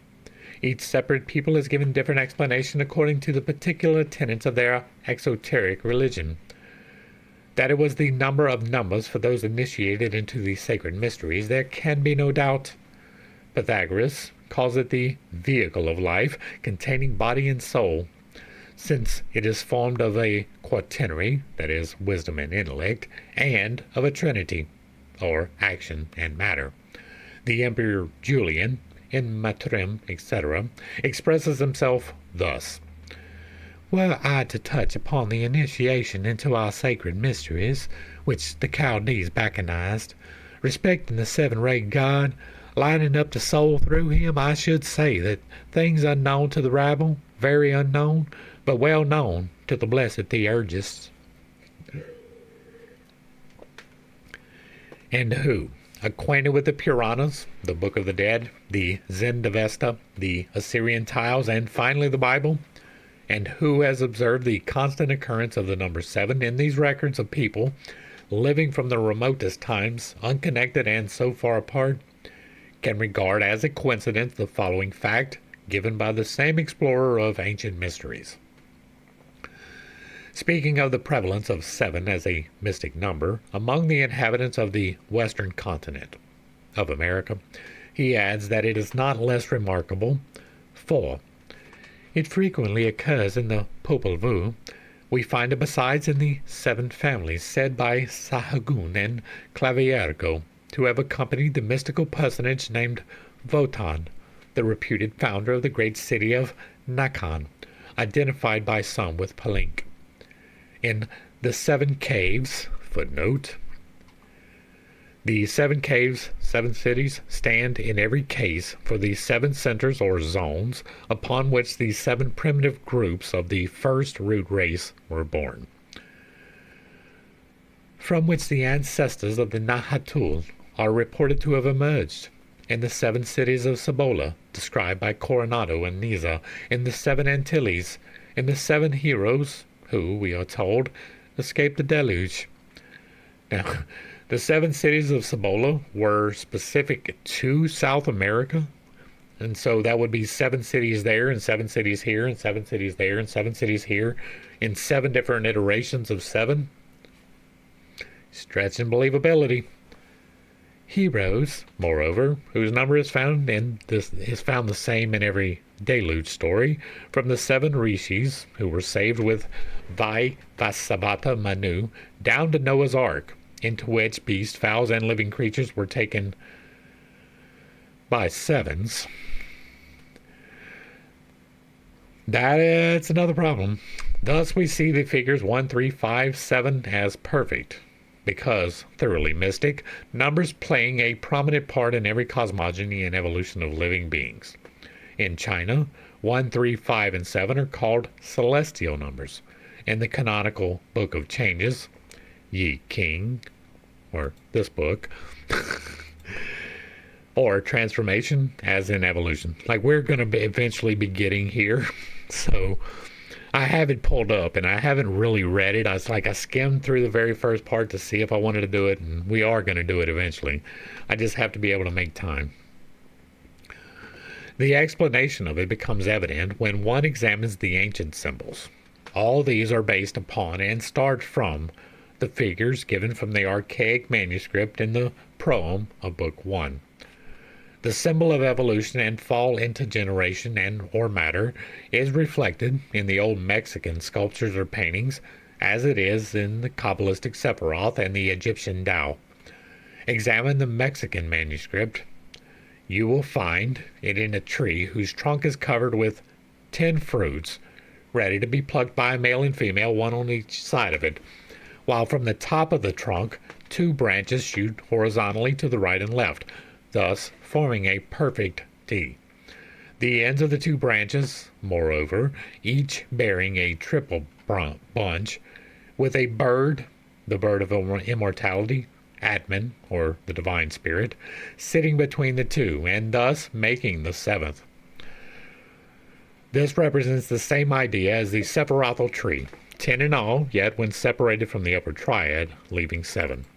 Okay, so this is you making something fit. Right? If it was indeed a representation of 7 and not 6, then the bird wouldn't be. It would be part of the tree. Right? Now, the bird can be external. Let's look at it this way. You've got 6 branches, 2 on each end, with 10 fruit, which is a problem for your theory, by the way. But you've got these 2 branches with 3 branches on the ends of them. That is 6. The tree makes 7. And the different part that is attached to that, well, that would make 8, not 7. Huh. Well, isn't that interesting? The number 7, it does have reasons, right? It is a prime number. There are other reasons why people would venerate it, but that doesn't necessarily make those things correct. Right.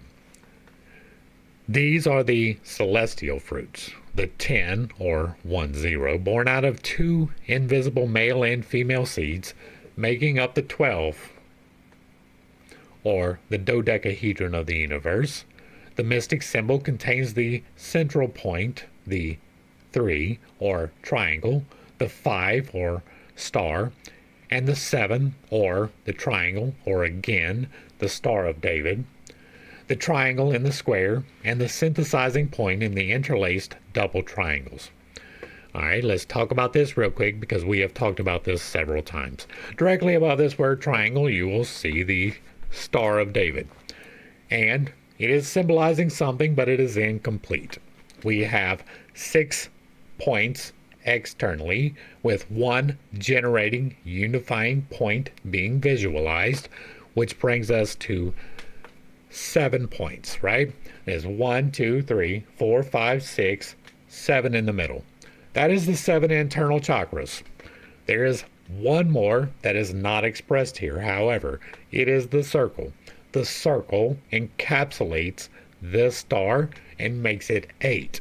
It has the origination point, the 6 differentiation points, and the return to the eternal symbolized within the 1. It makes 8. Not 7, but 8. And it defines, like, you can literally overlay the chakras in a specific way, which I have done before on the whiteboard for you, so that you can differentiate the left-hand path from the right-hand path. This, for the world of the archetypes. The phenomenal world receives its culmination and the reflex of all in man. Therefore, he is the mystic square in his metaphysical aspect, the tetractys, and becomes the cube on the creative plane. His symbol is the cube unfolded. Footnote 2. The engraving is reproduced in the the source of measures. and 6 becoming 7, or the 3 crossways. That's 1, 2, 3, 4, 5, 6. The entirety being 7 and the encapsulation being 8. Right? If you're going to add that this is 7, then it has to be 8 as well. 3 crossways, the female, and 4 vertically. And this is man. So you're counting not even the entirety as 1, but you are counting the center as 2. That's wild. The culmination of the deity on earth, whose body is the cross of flesh, on, through, and in which he is ever crucifying and putting to death the divine Logos, or his higher self.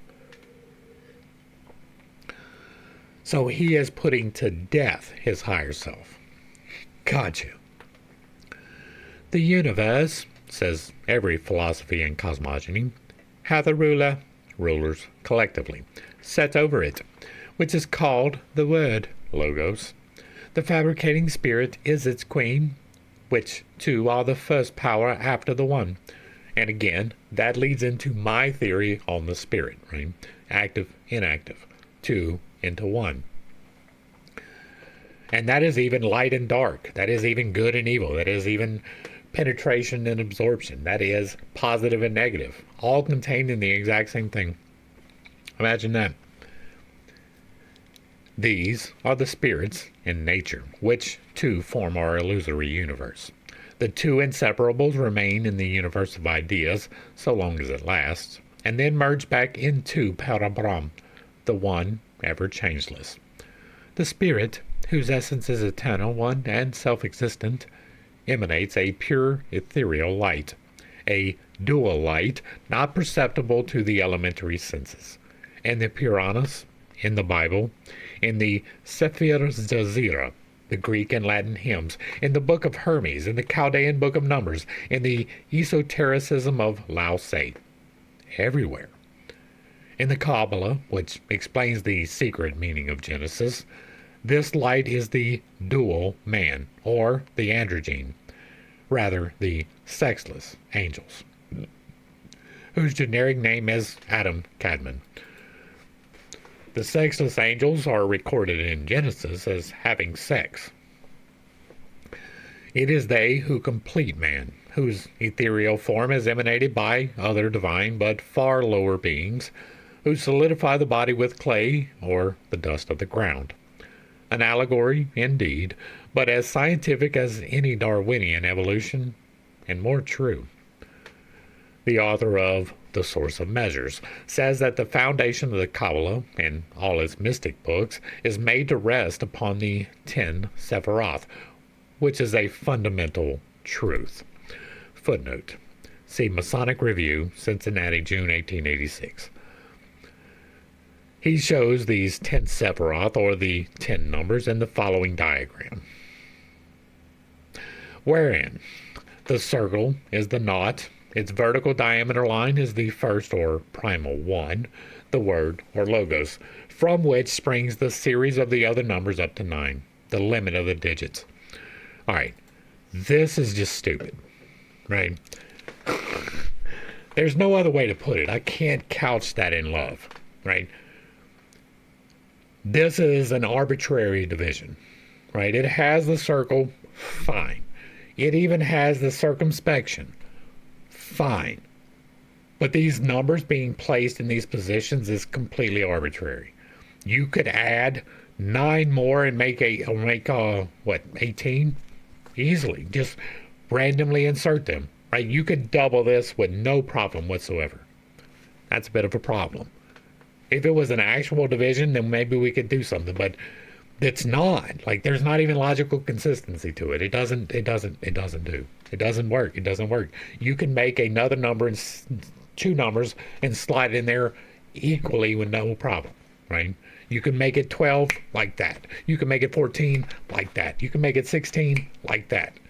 It is too easy to extrapolate what you want. This is a thought exercise to prove something that you already believe true. You already believe that this number 10 is important, and so you make it fit. That is what this is. This is in no way, shape, or form an evidentiary proof. at all. The 10 is the first divine manifestation. All right, I'm definitely going to need this footnote to explain that. See Isis Unveiled for a proof of the antiquity of the decimal system of figures. Okay, we've already talked about that in Isis Unveiled, but the decimal was not the first. It wasn't. Like, we have recordings without the concept of zero. Therefore, there is no decimal if you cannot break numbers into smaller pieces. Does that mean that it is entirely empirically true that there was no decimal back in antiquity? No, right? That's not what I'm saying. But what I am saying is that the current understanding of all of antiquity, taken in accumulation, is that the decimal was not there from the beginning. When it assumed and when it came in, we don't know. People attribute that to the Arabs. That is almost certainly not true. But to say that it was there from the beginning is an extrapolation that you are placing that is not necessarily true. The first divine division is going to be 2. It is not going to be 10. It is going to be 2. From the 1, division becomes 2. That is very simple. From the monad, you get the dual. That is the first divine manifestation. Now, you can change what the divine manifestation means, but that doesn't mean that you are correct. And so, 10 as the first divine manifestation, I don't have any evidentiary proof of that. The 10 is the first divine manifestation containing every possible power of exact expression of proportion. Now, that is not necessarily untrue, but the statement that it is the first is. By this Kabbalistic speculation, we are taught that the Sephiroth were the numbers or emanations of the heavenly light. They were the 10 words. Debrim 41:224, the light of which they were the flux was the heavenly man, the Adam Kadmon, the 144, and the light by the New Testament or covenant, or 41224, created God, just as by the Old Testament God, Elohim, creates light. Now, I'm pretty sure that this is gematria, and I do not place any value whatsoever upon gematria. Right? If you are doing complicated mathematics, you are doing it wrong when you are talking about spiritual matters.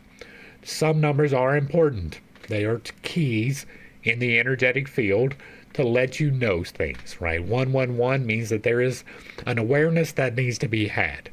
222 means that there is information to learn. 333 means that you are on the path, right? There are reasons for numbers.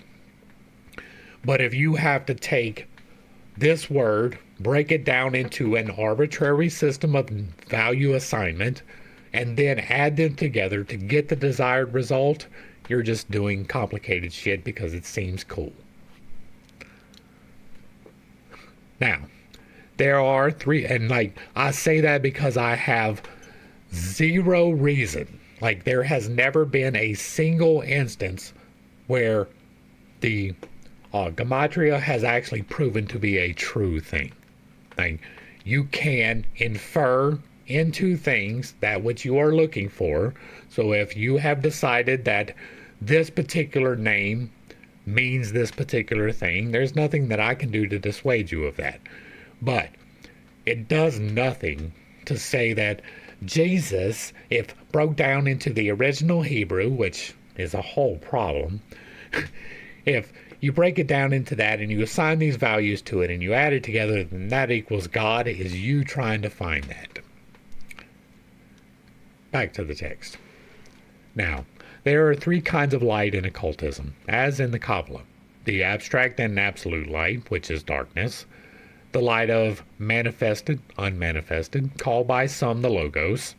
And 3, the latter light reflected in the dying Kohans, the minor Logoi, the Elohim collectively, who, in their turn, shed it on the objective universe. But in the Kabbalah, re-edited and carefully adjusted to fit the Christian tenets by the Kabbalists of the 13th century. The three lights are described as 1. The clear and penetrating, that of Jehovah; 2. Reflected light; and 3. Light in the abstract. This light, abstractly taken in the metaphysical or symbolical sense, is Elohim, God, while the clear, penetrating light is Jehovah. The light of the Elohim belongs to the world in general, in its allness and general fullness, but the light of Jehovah is that pertaining to the chiefest production, man, whom this light penetrated and made. The author of the Source of Measures pertinently refers the reader to Inman's Ancient Faiths Embodied in Ancient Names. There, an engraving of the Vesica Pisces, Mary, and the female emblem, copied from a rosary of the Blessed Virgin, printed at Venice, 1542, and therefore, as Inman remarks, with a license from the Inquisition, consequently orthodox, will show the reader what the Latin Church understood by this penetrating power of light and its effects, how sadly disfigured, applied as they were to the grossest anthropomorphic conceptions, have become, under Christian interpretation, the noblest and grandest, as the most exalted ideas of deity of the Eastern philosophy. The occultists call this light Daivi Prakriti in the East and Light of the Christos in the West. It is the light of Logos, a direct reflection of the ever unknowable on the plane of universal manifestation, and here it is the interpretation thereof given by the modern Christians from the Kabbalah, as declared by the author just cited. To the fullness of the world in general, with its chiefest content, man, the term Elohim Yehovah applies. In extracts from the Zohar, the Reverend Dr. Cassell, a Kabbalist, to prove that the Kabbalah sets forth the doctrine of the Trinity, among other things, says, Yehovah is Elohim. By 3 steps God, Elohim, and Yehovah became the same, and though separated each and together, they are of the same one. We've already talked about this concept in the beginning, so. Similarly, Vishnu becomes the sun, the visible symbol of the impersonal deity. Vishnu is described as striding through the 7 regions of the universe in 3 steps. But with the Hindus, this is an esoteric account, a surface tenet and an allegory, while the Kabbalists give it out in the esoteric and final meaning. But to proceed. Now, stop. This 7 regions, 3 steps, I have a reason for it, right? I have an explanation for it. It's contained in the infinite integrations, but in short, it is this. You have 7 internal chakras and 1 external, right? Chakras are simply centers of electromagnetic accumulation, right? Nerve clusters, so to speak. And they are energetic masses independently, connectively working. Right? They each have their own zone of influence of your body, and they all work in accordance with each other for externality. You have, in order from the bottom to the top, the 7 internal are the base, the sacral, the solar plexus, the heart, the throat, the third eye, the crown. These can be broken down in this manner. The base, the sacral, and the solar plexus are the as below. The crown, the third eye, and the throat are the as above. The heart is the unifying connector between the as above and the as below into the 8th, which is the surrounding. These are 1 being the lower, 2 being the upper, and 3 being the heart connected with the divine, is going to be the 7 into 3. I give great elucidation on how to use that for manifestation purposes in the Infinite Integrations playlist. Back to the text. Now light, explains the author, as shown, is 20,612 to 6,561 as the proper enunciation of the integral and numerical relation of the diameter of circumference of a circle. Alhim, in example, 3.1415 or pi to 1, a modified form of the above, is a reduction of this, so as to obtain a standard unit 1 as the basis, in general, of all calculation and all mensuration. But for the production of animal life and for especial time measure or the lunar year, that influence which causes conception and embryonic development, the numbers of the Jehovah measure. Man, even Jehovah measure. Vis-a-vis 1132355 have to be specialized. Footnote. See source of measures. But this last ratio is but a modified form of light, or 20612 26561, as a pi value, being only a variation of the same. That is 20612 to 26561 is 31415 to 1, or Elohim, or God. And in such a manner that one can be made to flow into and derived from the other. And these are the three steps by which the unity and sameness can be shown of the divine names. That is, the two are but variations of the same ratio, vis-a-vis that of pi. The object of this comment is to show the same measuring used for the Kabbalah as was employed in the three covenants of the Bible, and in the symbols of Masonry, as just noticed. First, then, the Sephiroth are described as light, that is, they themselves are a function of, and indeed the same as, the manifestation of Ein Sof, and they are so from the fact that light represents the ratio of 20,612 to 6,561, as parts of the words Debrim 41224, or as the word Debar 206 equals 10 cubits. Light is so much the burden of the Kabbalah in explaining the Sephiroth that most of the famous books in the Kabbalah is called Zohar or light. And did I miss the end quote? No. In this we find expressions of this kind.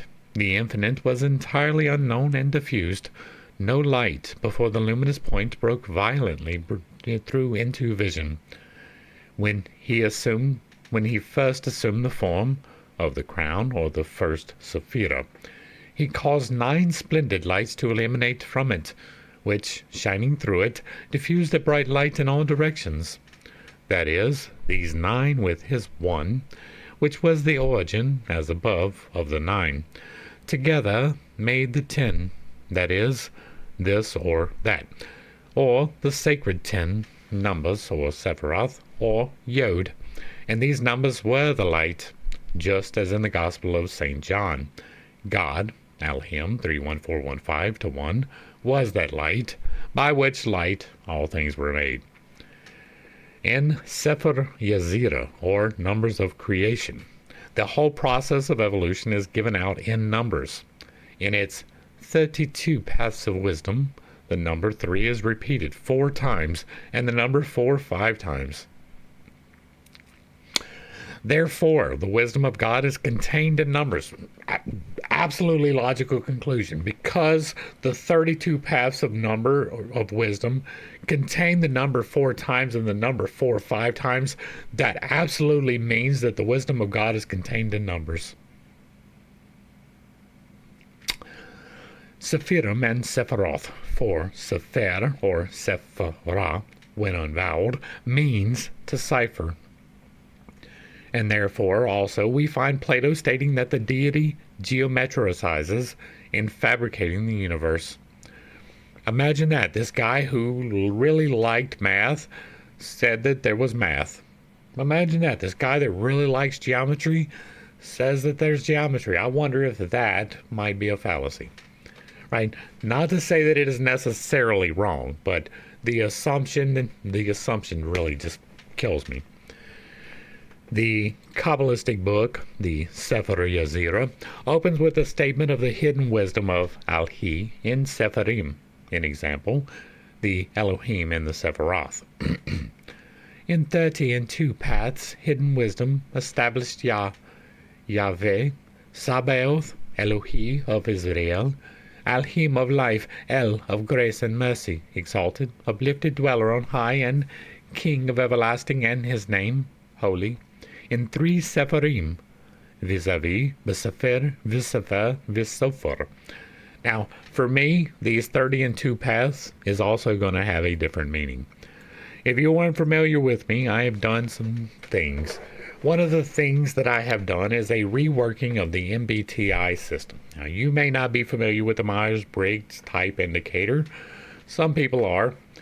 The way that it is currently implemented in general use is not correct, according to me. I have changed a few things, and one of the things that I have changed, in the standard model, there are 16 variations of personalities. That is close to correct, but it is not taking into account all of the variables that I feel should be in there, and instead we have a doubling of that. In that doubling, we can pretty definitively take you and place you in a box. Now, within that particular box, there's going to be a lot of variations. Right? The 5 variables that I use for personality determination are this. Do you focus on, primarily, things or ideas? Everybody does one or the other. You either are concerned with the things or you are concerned with the ideas. Of those, you are either gathering new ones or you are searching through old ones. It is either about the brand new shiny thing or it is about the best thing. With that, you either use that for yourself or for your tribe, the people that you identify with. The way that you relay that is either by trying to control it or by being flexible around other people. And you either deliver that information in a direct, forthcoming manner or in an informative, roundabout way. These are dichotomies. It's a fairly good, at least in my own interpretation, definitive, right? It is a way to separate this from that in a logical manner that is fairly consistent across the spectrum. Now, where the problem comes in is that you focus on things. You focus on new things. You focus on new things for the tribe. You give it in a flexible manner, and you are informative with the crew, right? That is one box. I'd have to sit down and do it, but it's like an EST or an ESFJ, I think. That has 2 variations. You have the ESFJ, who is direct, and the ESFJ, who is roundabout in the delivery of information. But within that ESFJ direct designation, there can be a large degree of variability. The thing that you focus on might be cars. The thing that the other ESFJ direct might focus on could be boats. These are things. You are both focused on things. You are both focused on the best thing. You are both focused on giving it to the tribe. All of those things are the same. But the thing that you are primarily focused on is a little bit different. That is variation within that particular type. If you take those 5 variables and you break them down into the various dichotomies, that will give you 32 possible results, as opposed to the 16 of the standard model. It seems to me that that could fit with these 32 paths, which would be hidden wisdom.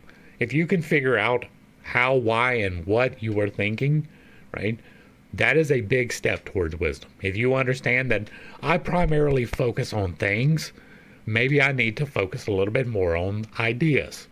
That is a step towards wisdom.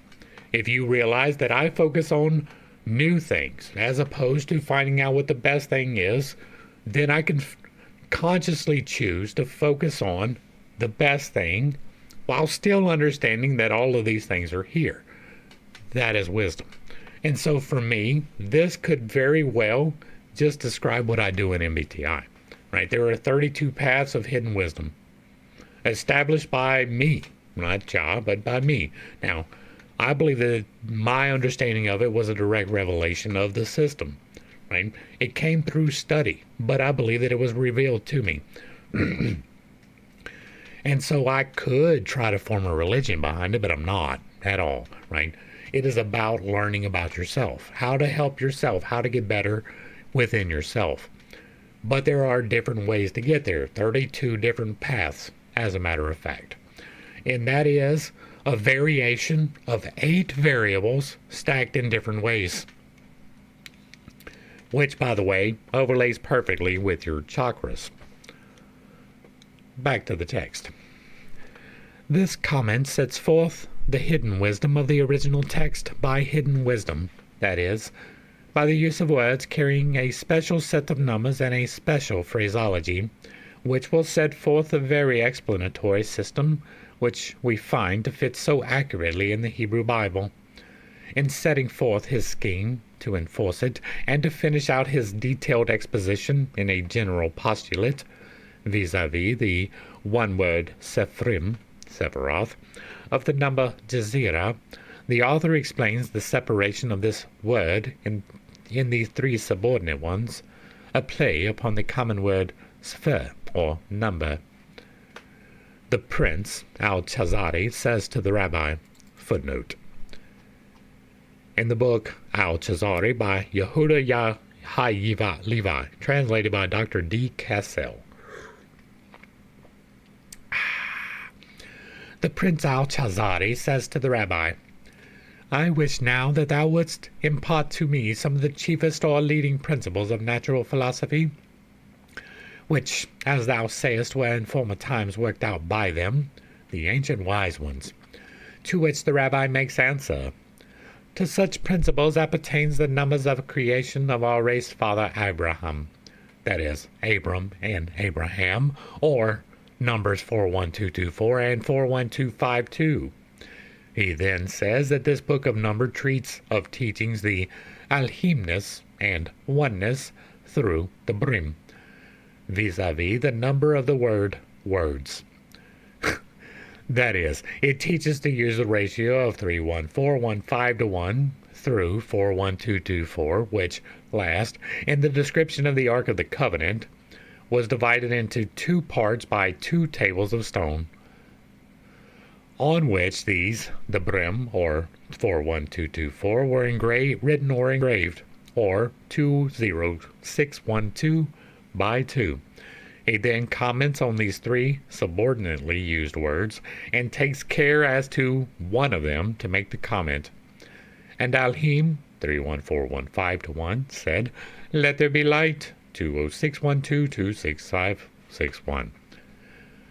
The 3 words as given in the text are, cannot read that, and the rabbi in commenting upon them says, it teaches the alhimness, 31415, and the oneness, the diameter 2 alhim, through words, the brim 41224, by which, on the one side there is infinite expression in heterogeneous creations, and, on the other, a final harmonic tendency to oneness, which, as everyone knows, is the mathematical function of pi, of the schools which measures and weighs and numbers the stars of heaven, and yet resolves them back into the final oneness of the universe through words.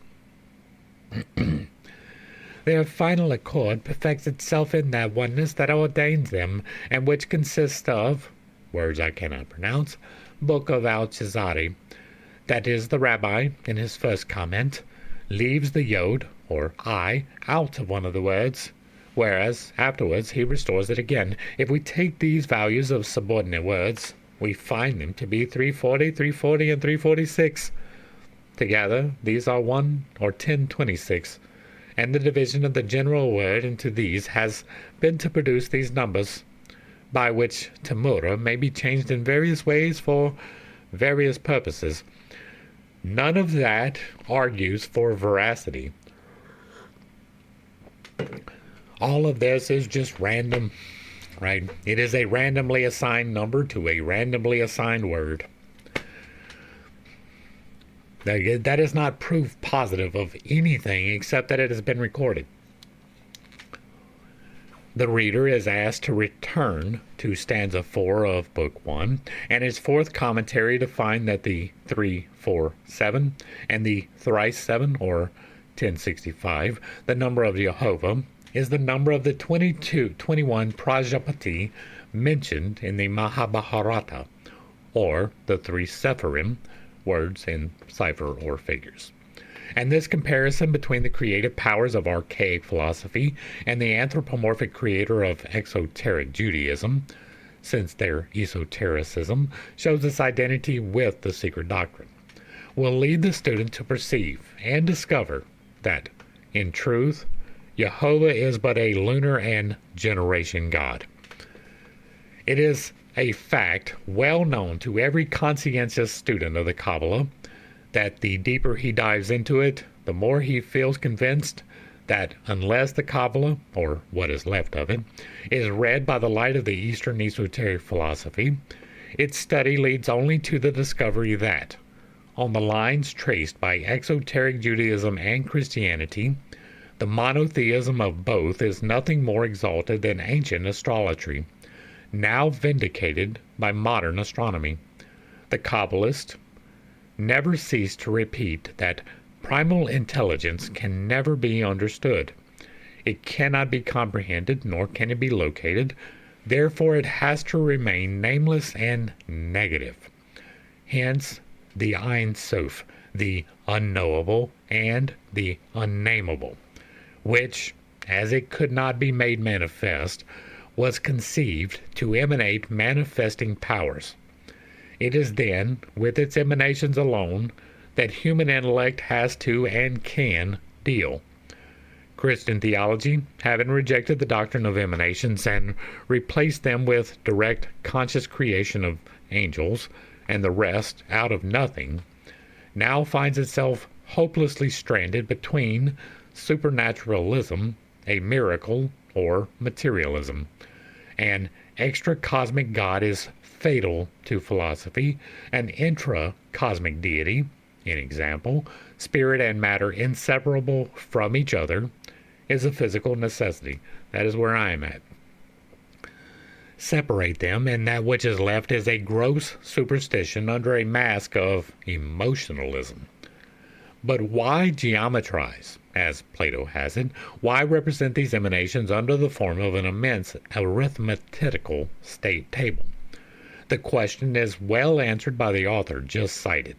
His remarks are quoted in Part 2, The Theogony of the Creative Gods. Mental perception, he says, to become physical perception must have the cosmic principle of light, and by this our mental circle must become visible through light, or, for its complete manifestation, the circle must be that of physical visibility, or light itself. Such conceptions, thus formulated, become the groundwork of the philosophy of the divine manifesting in the universe. This is philosophy. It is otherwise when we find the rabbi, in Al-Chazari, saying that under Sefer is to be understood calculation and weighing of created bodies. For the calculation, by means of which a body must be constructed in harmony or symmetry, by which it must be in construction rightly arranged and made to correspond to the object in design, consists, at last, in number, extension, mass, weight, coordinate relation of movements, then harmony of music, must consist together by number, that is, sefer. By sephor, it is to be understood the words of Alhim, whereunto joins or adapts itself the design of the frame or form of construction. For example, it was said, "Let life be." That is not what was said. The word became as the words were spoken. that is, as the numbers of the word came forth. It may be confusing to you why I just said that, but this is not what was said. If you go back to the Unconventional Bible Study or take the time to do the word study for yourself, you will find in the very first book of Genesis, in the very first chapter, that this statement was, I am. I am light, and it was. And it was good, and I am. This is a repeated pattern in the entire first chapter of Genesis of every time there is a statement of let there be, it is literally saying I am. I am light. I am the separation. I am the earth. I am. The I am statement is the creative logos. Not a person. The I am statement is the logos. And so he didn't say let light be. That is not what is recorded in the book. That is what has been translated from the recordings that are in the book. That is an important distinction. Back to the text. This is materializing the spiritual without scruple. That is true. You speak things into existence. But the Kabbalah was not always so well adapted to anthropo-monotheistic conceptions. Compare this with any of the 6 schools of India. For instance, in Kapila's Sankhya philosophy, unless, allegorically speaking, Purusha mounts on the shoulders of Prakriti, the latter remains irrational, and the former remains inactive without her. Therefore, nature, in man, must become a compound of spirit and matter before he becomes what he is, and the spirit latent in matter must be awakened to life and consciousness gradually. The monad has to pass through its mineral, vegetable, and animal forms before the light of the Logos is awakened in the animal man. Therefore, till then, the latter cannot be referred to as man, but has to be regarded as a monad imprisoned in ever-changing forms. Evolution, not creation, by means of words, is recognized in the philosophies of the East, even in their esoteric records, ex oriente lux. Even the name of the first man in the Mosaic Bible had its origin in India. Professor Max Muller's negation notwithstanding, the Jews got their Adam from Chaldea, and Adam, Adami, is a compound word and therefore a manifold symbol and proves the occult dogmas. Prove is a big word and you didn't do it. This is no place for philological disquisitions, but the reader may be reminded that the words ad and adi mean in Sanskrit the first, in Aramaean one, adad the only one, in Assyrian father, whence ad or father creator. Footnote. The appellation ad or Akkadians is of the same class as ad or hav Eve. Eden, Akkad, meaning son of Ad, like the sons of Ad in ancient Arabia. Ad, the only one, and the first was the Ad-on, or Lord of Syria, and consort of Ad-Argat, or Asterit, the Syrian goddess. And Gan-Eden, Eden, or Gandunia, was Babylonia and Mesopotamia. In Assyrian, Ak meant creator, the letter K pronounced K, gutturally. According to Swedenborg's mysticism, Adam was not a man but a church of primitive light. In the Vedas, Ad-iti is the primitive light, the akasa of the phenomenal world. And once the statement is found correct, it becomes rather difficult to confine Adam to the Mosaic Bible alone, and to see therein simply a Jewish name.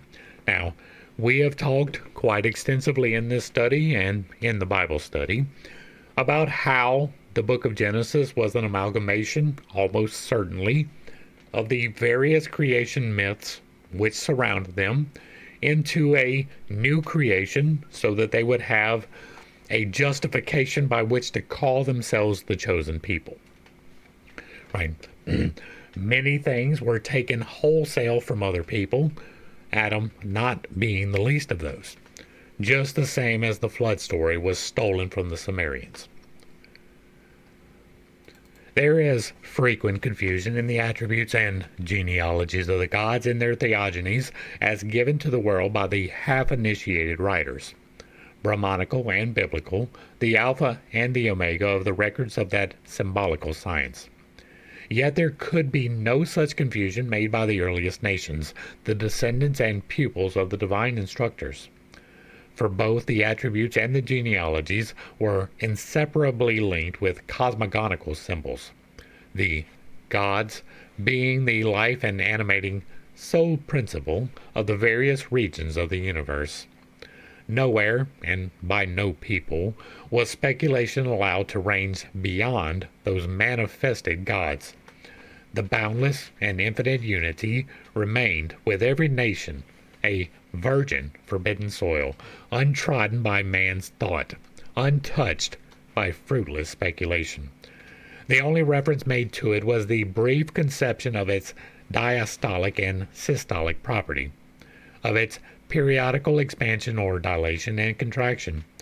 In the universe, with all its incalculable myriads of systems and worlds disappearing and reappearing in eternity, the anthropomorphized powers, or gods, their souls, had to disappear from view with their bodies. The breath returning to the eternal bosom which exhales and inhales them, says our catechism. Ideal nature, the abstract space in which everything in the universe is mysteriously and invisibly generated, is the same female side of the procreative power in nature in the Vedic as in every other cosmogony. Aditi is Sapphira, and the Sophia Achamoth of the Gnostics, and Isis, the Virgin Mother of Horus. In every cosmogony, behind and higher than the creative deity, there is a superior deity, a planner, an architect, of whom the creator is but the executive agent. A still higher, over and around, within and without, there is the unknowable and the unknown, the source and cause of all these emanations. And we've hit them hard enough on the way through that we don't have to do it here.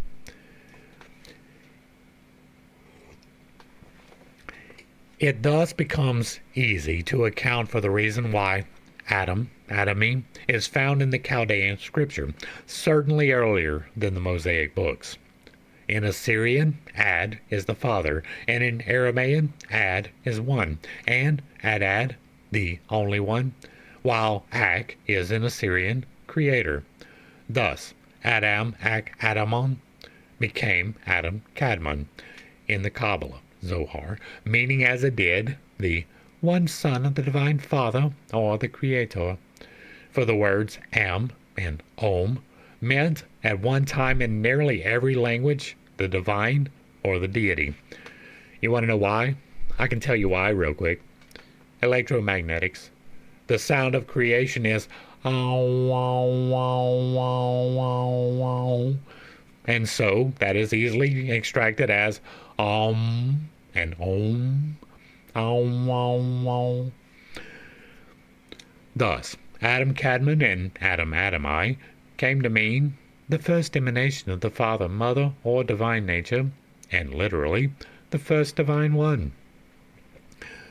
And it is easy to see that Ad-Onagot, or Astarit, the Syrian goddess, the consort of Ad-On, the Lord God of Syria, or the Jewish Adonai, and Venus, Isis, Ishtar, Melita, Eve, etc., etc., are identical with the Aditi and Vak of the Hindus.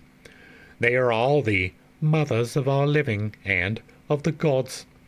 On the other hand, cosmically and astronomically, all the male gods became at first sun gods, then, theologically, the sons of righteousness, and the Logoi all symbolized by the sun. Footnote: Adam, Jehovah, Brahma, and Mars are, in one sense, identical. They are all symbols for primitive or initial generative powers for the purposes of human procreation. Adam is red, and so also are Brahma, Vivraj, and Mars, God and planet. Water is the blood of the earth. Therefore, all these names are connected with earth and water. It takes earth and water to create a human soul, says Moses. Mars is identical with Kartiyeka, god of war, in one sense, which god is born of the sweat of Siva, Siva Karmaja, and the earth. In the Mahabharata, he is shown as born without the intervention of a woman. And he is also called Lohita, the red, like Adam and the other first men. Hence, the author of The Source of Measures is quite right in thinking that Mars, and all of the gods of like attributes, being the god of war and of bloodshed, was but a secondary idea flowing out of the primary one of shedding of blood and conception for the first time. Hence, Jehovah became later a fighting god, Lord of hosts, and one who commands war. He is the aggressive Zod, or Cain, by permutation, who slew his female brother, whose blood crieth from the ground, the earth having opened her mouth to receive the blood. They are all protogonai, the firstborn, and microprosperoi. With the Jews, Adam Kadmon was the same as Atamas, Tamaz, or Adonis of the Greeks, the one with and of his father, the father becoming during the later races Helios, the son as Apollo Karnios. Footnote: Apollo Karnios is certainly a Greek transformation from the Hindu Krishna Karna. Karna means radiant from Karne, a ray, and Karnios, which was the title of Apollo with the Celts, as with the Greeks, meant sunborn. As Apollo Karnios, for instance, who was the sunborn, Osiris, Ormazd, and so on, were all followed by and found themselves transformed later on into still more earthly types, such as Prometheus, the crucified of Mount Cashbe, Hercules, and many others, sun gods and heroes, until all of them came to have no better significance than phallic symbols. In the Zohar is it said, man was created by the Sephiroth, Elohim Yahweh, also, and they engendered by common power the earthly Adam. Therefore, in Genesis the Elohim say, behold, man is become as one of us.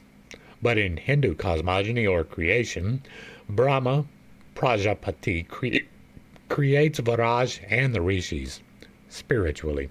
Therefore the latter are distinctly called the mind-born sons of Brahma, and this specified mode of engendering precluded every idea of phallicism, at any rate in the earlier human nations.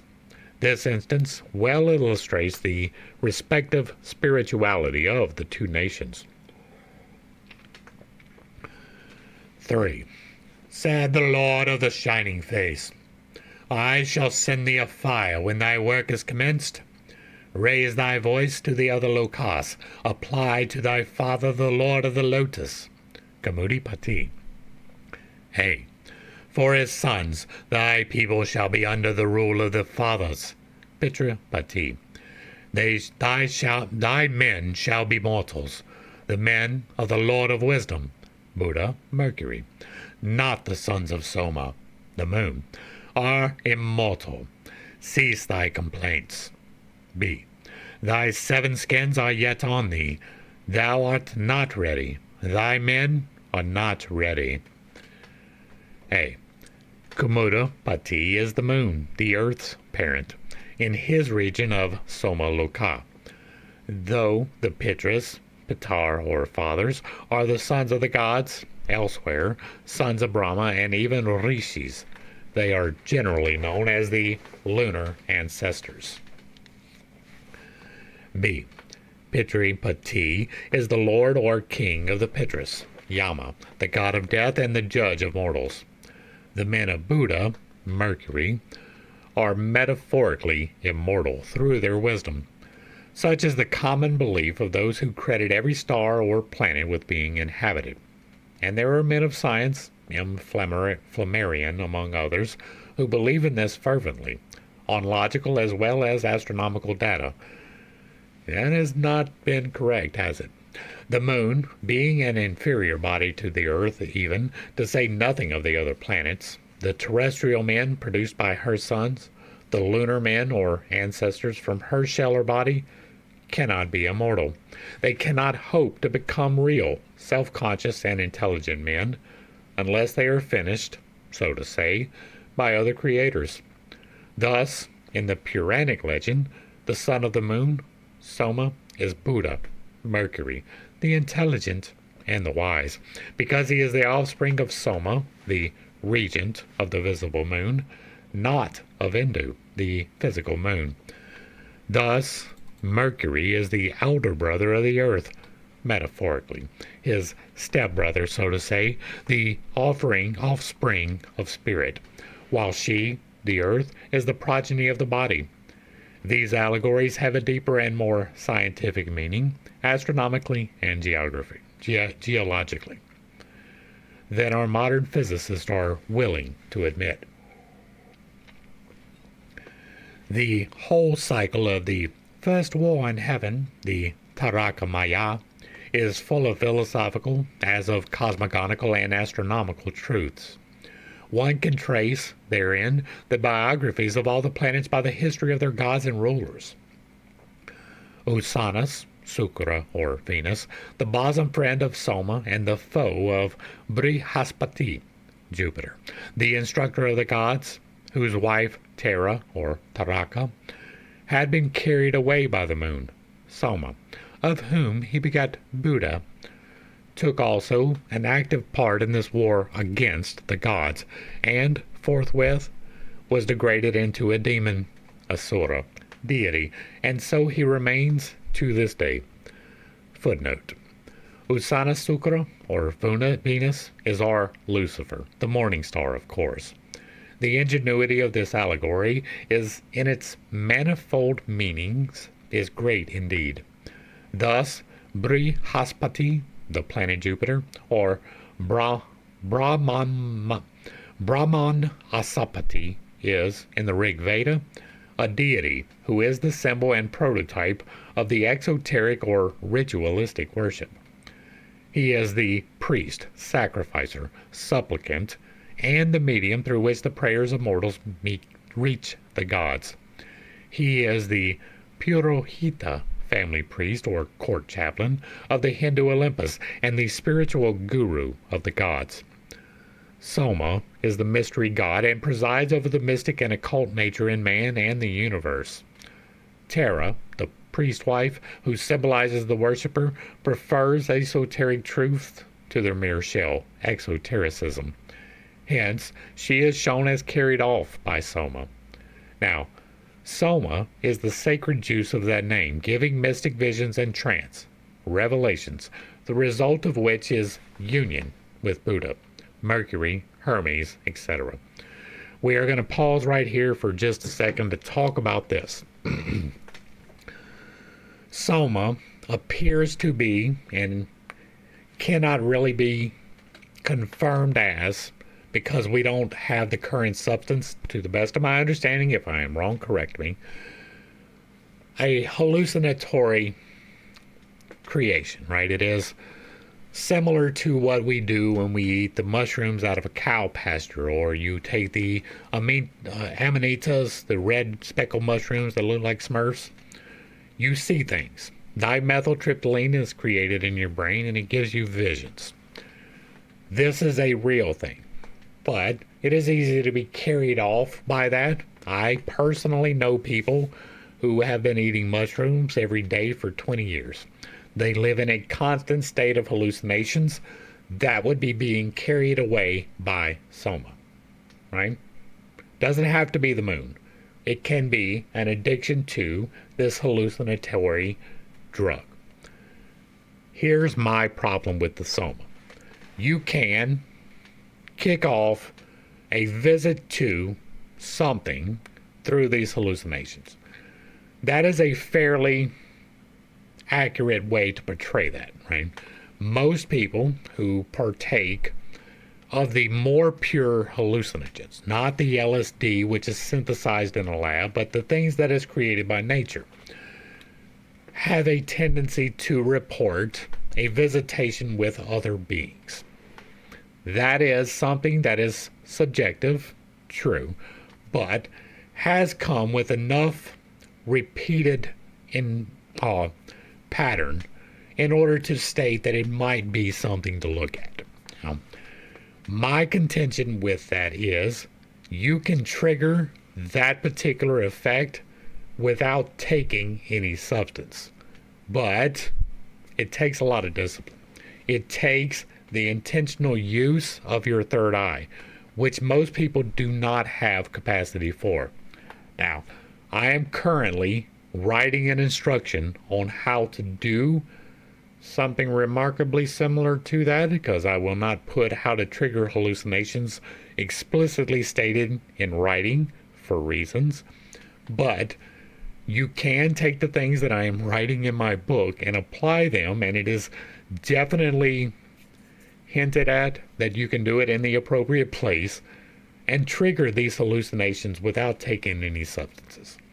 Now, if you are unaware, I use a substance. It grows out of the plant. It makes a little bud. You crush it up. You smoke it. That is not to have hallucinatory effects. That's to help with my pain management. Somewhat with my anxiety, but anxiety is not really a problem for me anymore, so it's not really used for that anymore.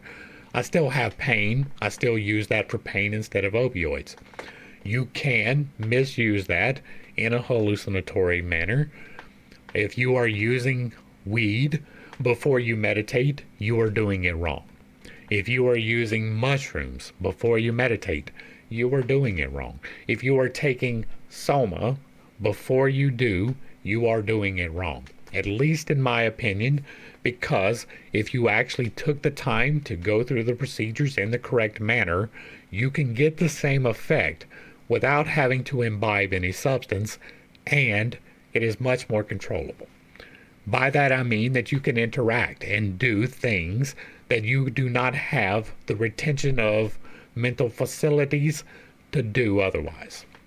It is much preferable, if you are going to attempt these things, to do it naturally and not to take any of the substances to do so. When I meditate, like I smoke weed every day. That don't get that twisted. Every single day. But if I'm going to do my meditations, I don't smoke first, right? I am sober before I meditate every time. If I'm planning on doing a meditation, I don't smoke. Period. I'll just sit there in pain for however long. There's the whole loss of sensation, so we're not getting into that. But I'm not going to take something that might alter the state in which I am trying to achieve. That is something that you should probably align yourself with as well. You can open doors with chemicals. But if you are opening the door with a chemical, you are almost certainly not prepared for what is on the other side of that door. Back to the text. That science, in short, which to this day is proclaimed by the Brihaspatis of theology as devilish and satanic. What wonder that by expanding the cycle of this allegory, we find Christian theology espousing the quarrel of the Hindu gods and regarding Usanus, Lucifer, who helped Soma against that ancient personification of ritualistic worship, Brahmasapati, the Lord of Brahmins, now become Jupiter Jehovah as Satan, the enemy of God.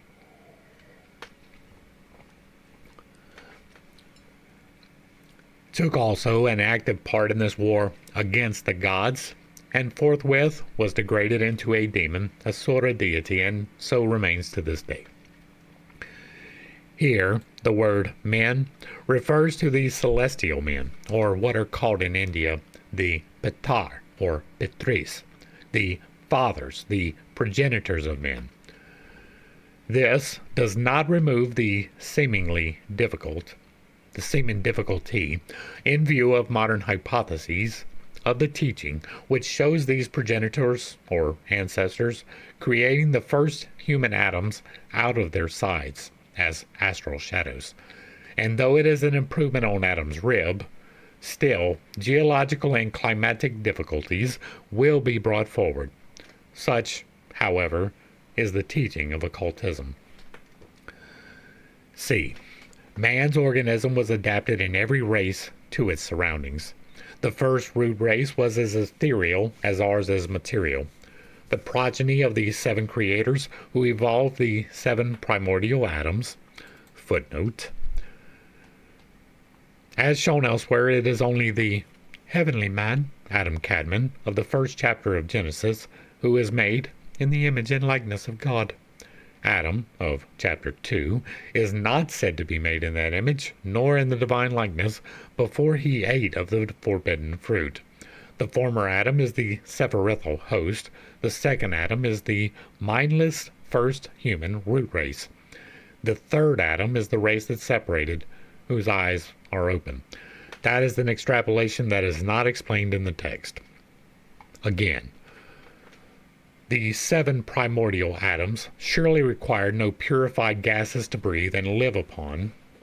Therefore, however strongly the impossibility of this teaching may be urged by the devotees of modern science, the occultist maintains that the case was as stated eons of years before the evolution of the Lemurian, the first physical man, which took place 18 million years ago. Footnote 2. For a discussion of the scientific objections to the views and figures here enunciated, the reader is referred to the addenda, which form part 3 of this book. Preliminary evolution is described in one of the books of Dizan and the commentaries thereon in this wise. Archaic scripture teaches that the commencement of every local kalpa, or round, the earth is reborn.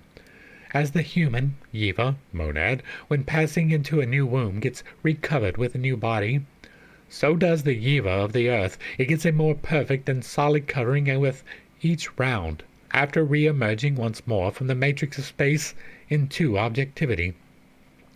Comment.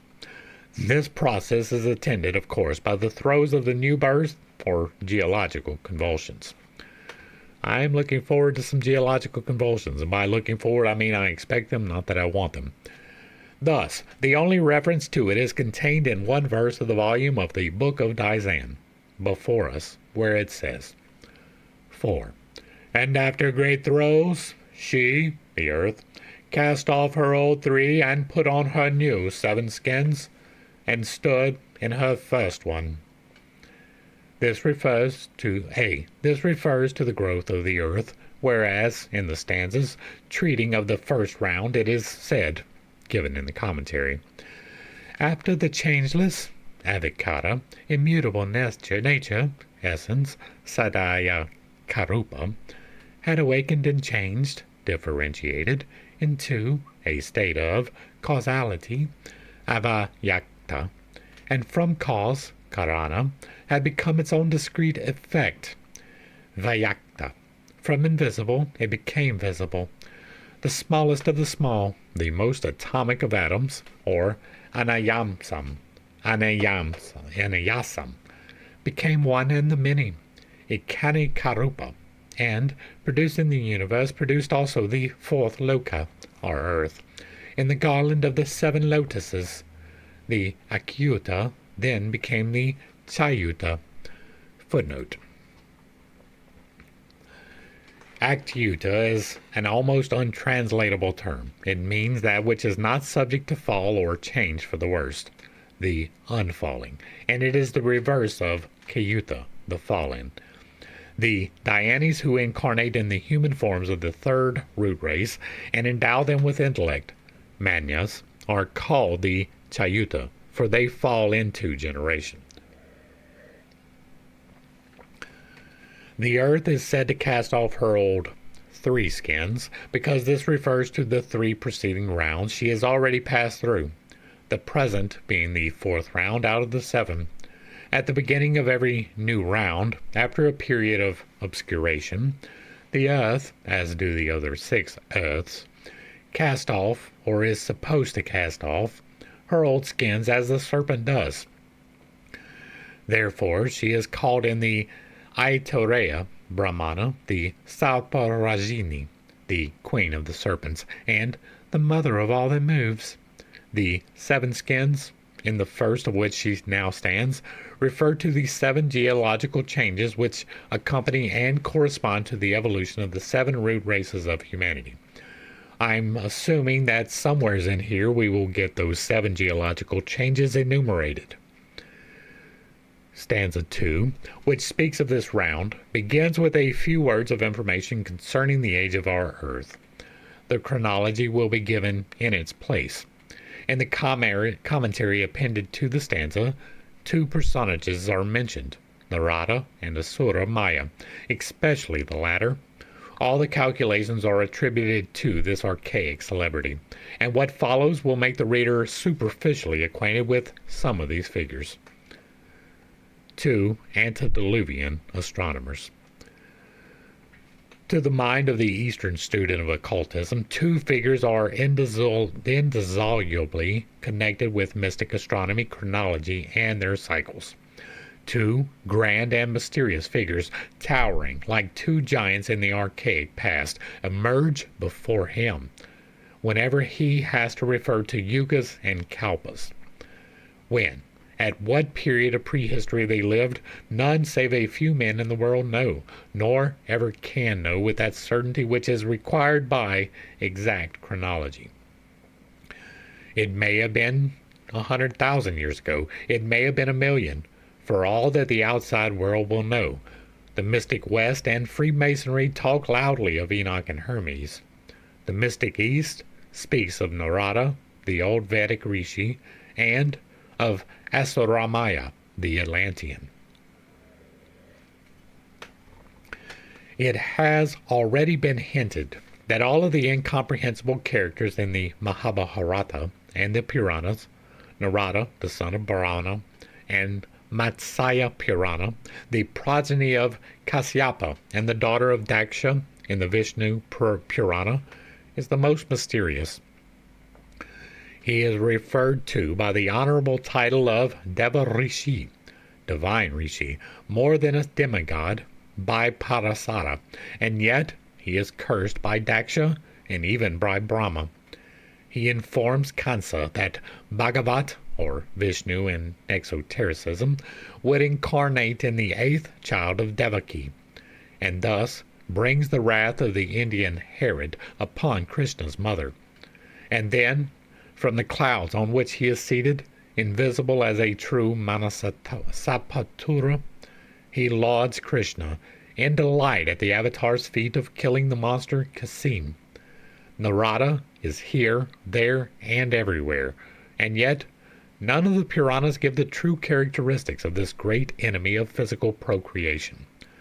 Whatever these characteristics may be in Hindu esotericism, Narada, who is called in cis-Himalayan occultism Peshhun, the messenger, or the great Angelos, is the sole confidant and executor of the universal decrees of karma and adibud, a kind of active and ever-incarnating logos, who leads and guides human affairs from the beginning to the end of the kalpa. Peshhun is a general, not a special Hindu possession. He is the mysterious, guiding, intelligent power which gives the impulse to and regulates the impetus of cycles, kalpas, and universal events. So this is the personification of that which you said was never personified earlier in this particular study. Footnote. This is perhaps the reason why, in the Bhagavad Gita, we are told that Brahma had communicated to Narada in the beginning that all men, whatsoever, even Malinkakas, outcasts and barbarians, might know the true nature of Vasudeva and learn to have faith in that deity. He is karma's visible adjuster on a general scale, the inspirer and leader of the greatest heroes of this Manvantara.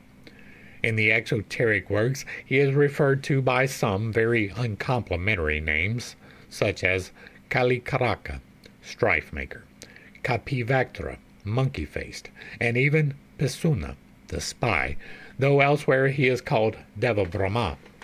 Even Sir W. Jones was strongly impressed with this mysterious character from what he gathered in his Sanskrit studies.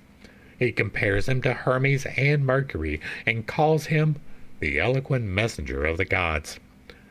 All this led the late Dr. Kennelly, Book of God, on the ground that the Hindus believe him to be a great rishi, who is ever wandering about the earth, giving good counsel, to see in him one of his 12 messiahs.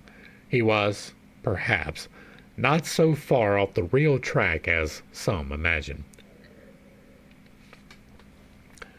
What Narada really is cannot be explained in print, nor would the modern generations of the profane gather much from the information. But it may be remarked that if there is in the Hindu pantheon a deity which resembles Jehovah in tempting by suggestion of thoughts and hardening of the hearts of those whom he would make his tools and victims, it is Narada. Only with the latter it is no desire to obtain a pretext for plaguing, and thus showing that I am the Lord God. Nor is it through any ambitious or selfish motive, but verily to serve and guide universal progress and evolution. Narada is one of the few prominent characters, save some gods, in the Puranas, who visits the so-called nether or infernal regions, Patala. Whether or not it was from his intercourse with the thousand-headed Sesha, the serpent who bears the 7 patalas and the entire world like a diadem upon his heads, and who is the great teacher of astronomy. Footnote. Sesha, who is Ananata, the infinite, and the cycle of eternity, in esotericism is credited with having given his astronomical knowledge to Garga, the oldest astronomer of India, who propitiated him, and forthwith knew about all the planets and how to read omens. Propitiated, that was the word. The great teacher of astronomy, that Narada learned all that he knew. Certain it is that he surpasses Garga's guru in his knowledge of cyclic intricacies. It is he who has charge of our progress and national weal or woe. It is he who brings on wars and puts an end to them.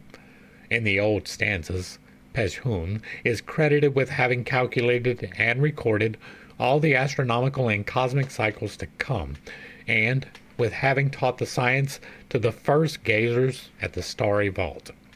And it is Asuramaya who is said to have based all his astronomical works upon these records, to have determined the duration of all past geological and cosmical periods, and the length of all the cycles to come, till the end of this life cycle, or the end of the 7th race.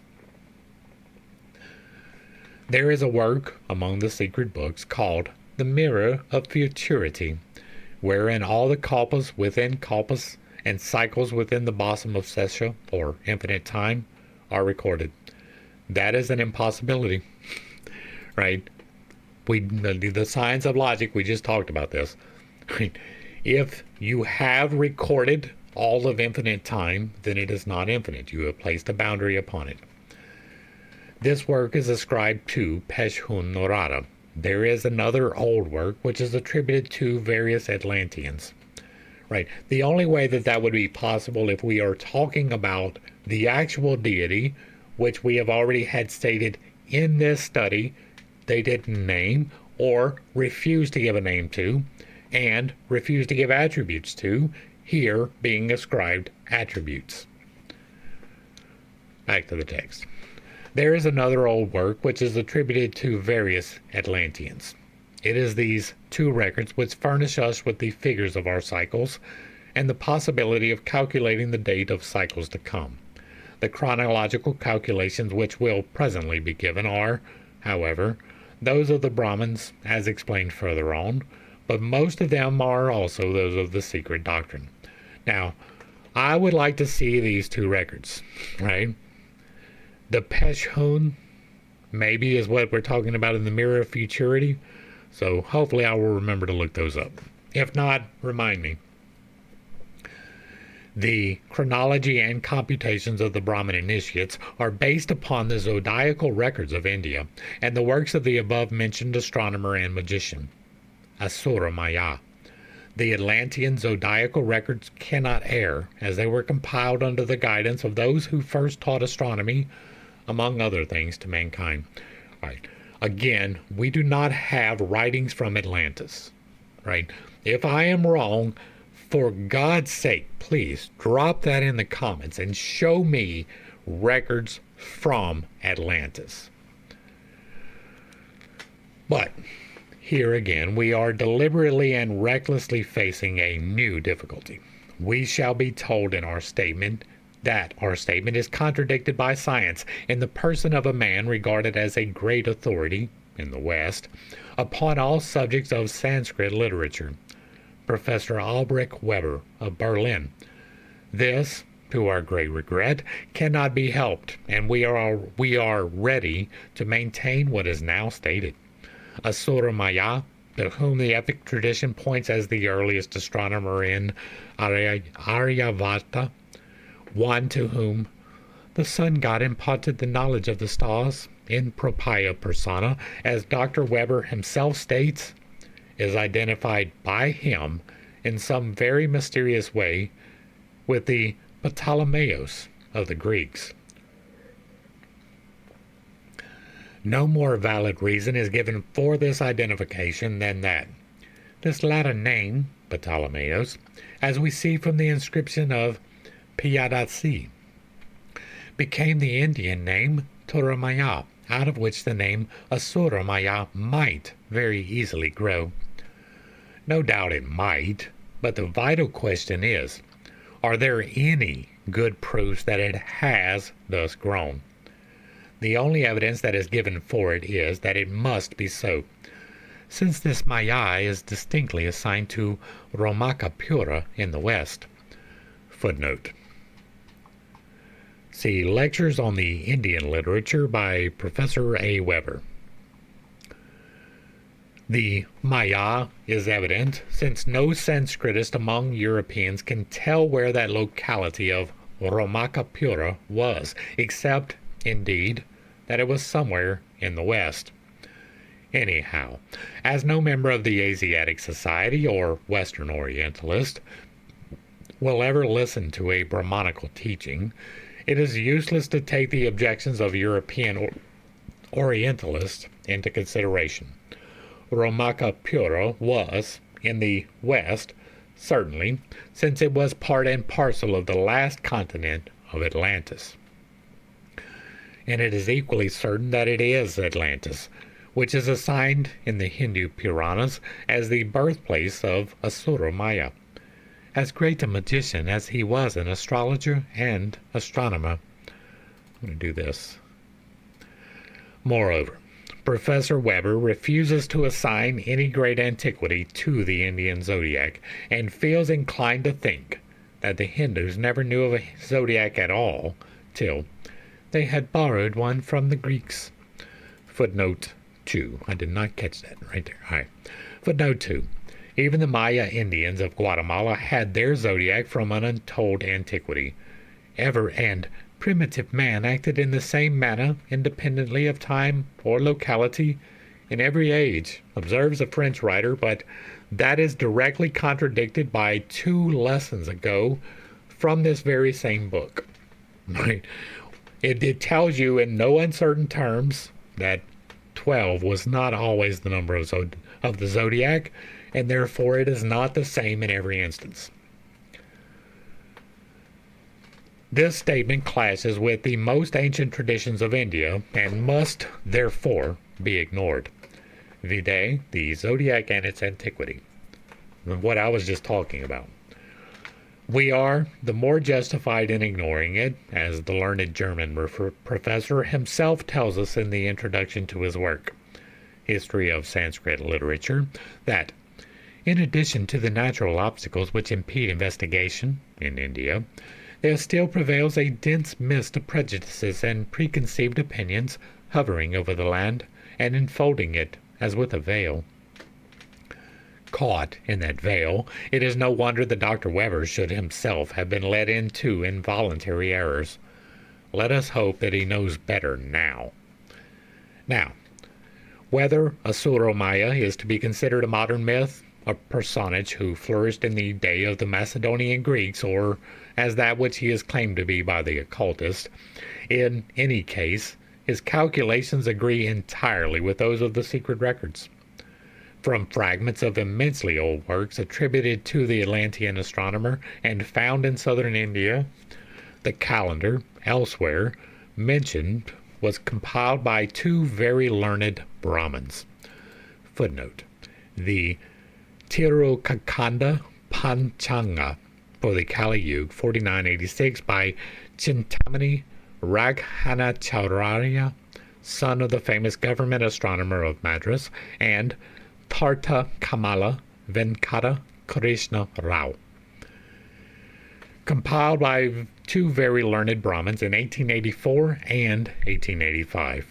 The work is proclaimed by the best pundits as faultless from the Brahmanical standpoint, and thus far relates to the chronology of the orthodox teachings. If we compare its statements with those made several years earlier in Isis Unveiled, with the fragmentary teachings published by some theosophists, and with the present data derived from the secret books of occultism, the whole will be found to agree perfectly, save in some details which may not be explained, for secrets of higher initiation, as unknown to the writer as they are to the reader, would have to be revealed, and that cannot be done. But see Chronology of the Brahmins at the close of stanza 2. And that is going to bring us to the end of the beginning of sentient life.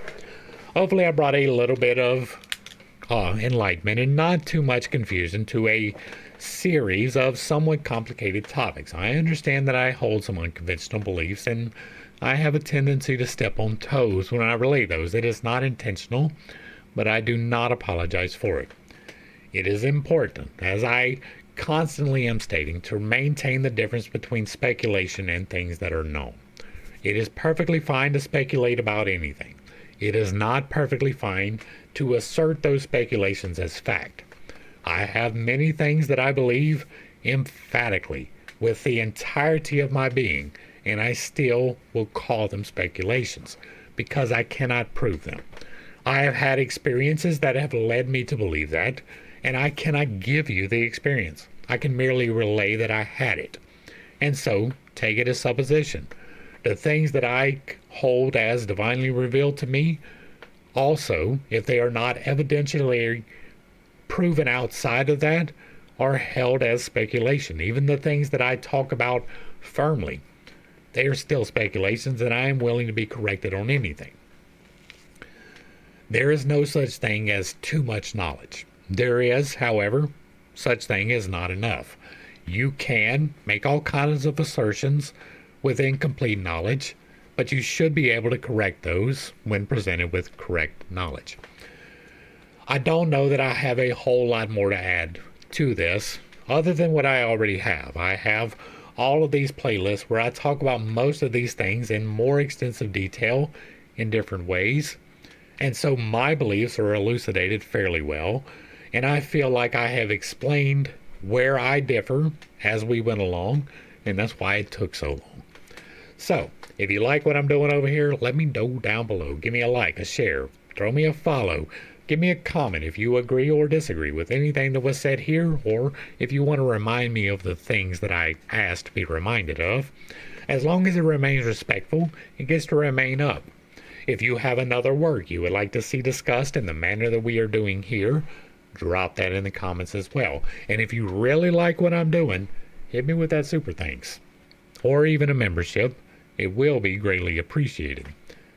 To the crew, Thanks for hanging out. I appreciate every single minute that you are here with me, and I am praying for you every single day. Until next time, I love you. God loves you. You are perfect, whole, and complete just the way that you are. And this has been Pitt's Take.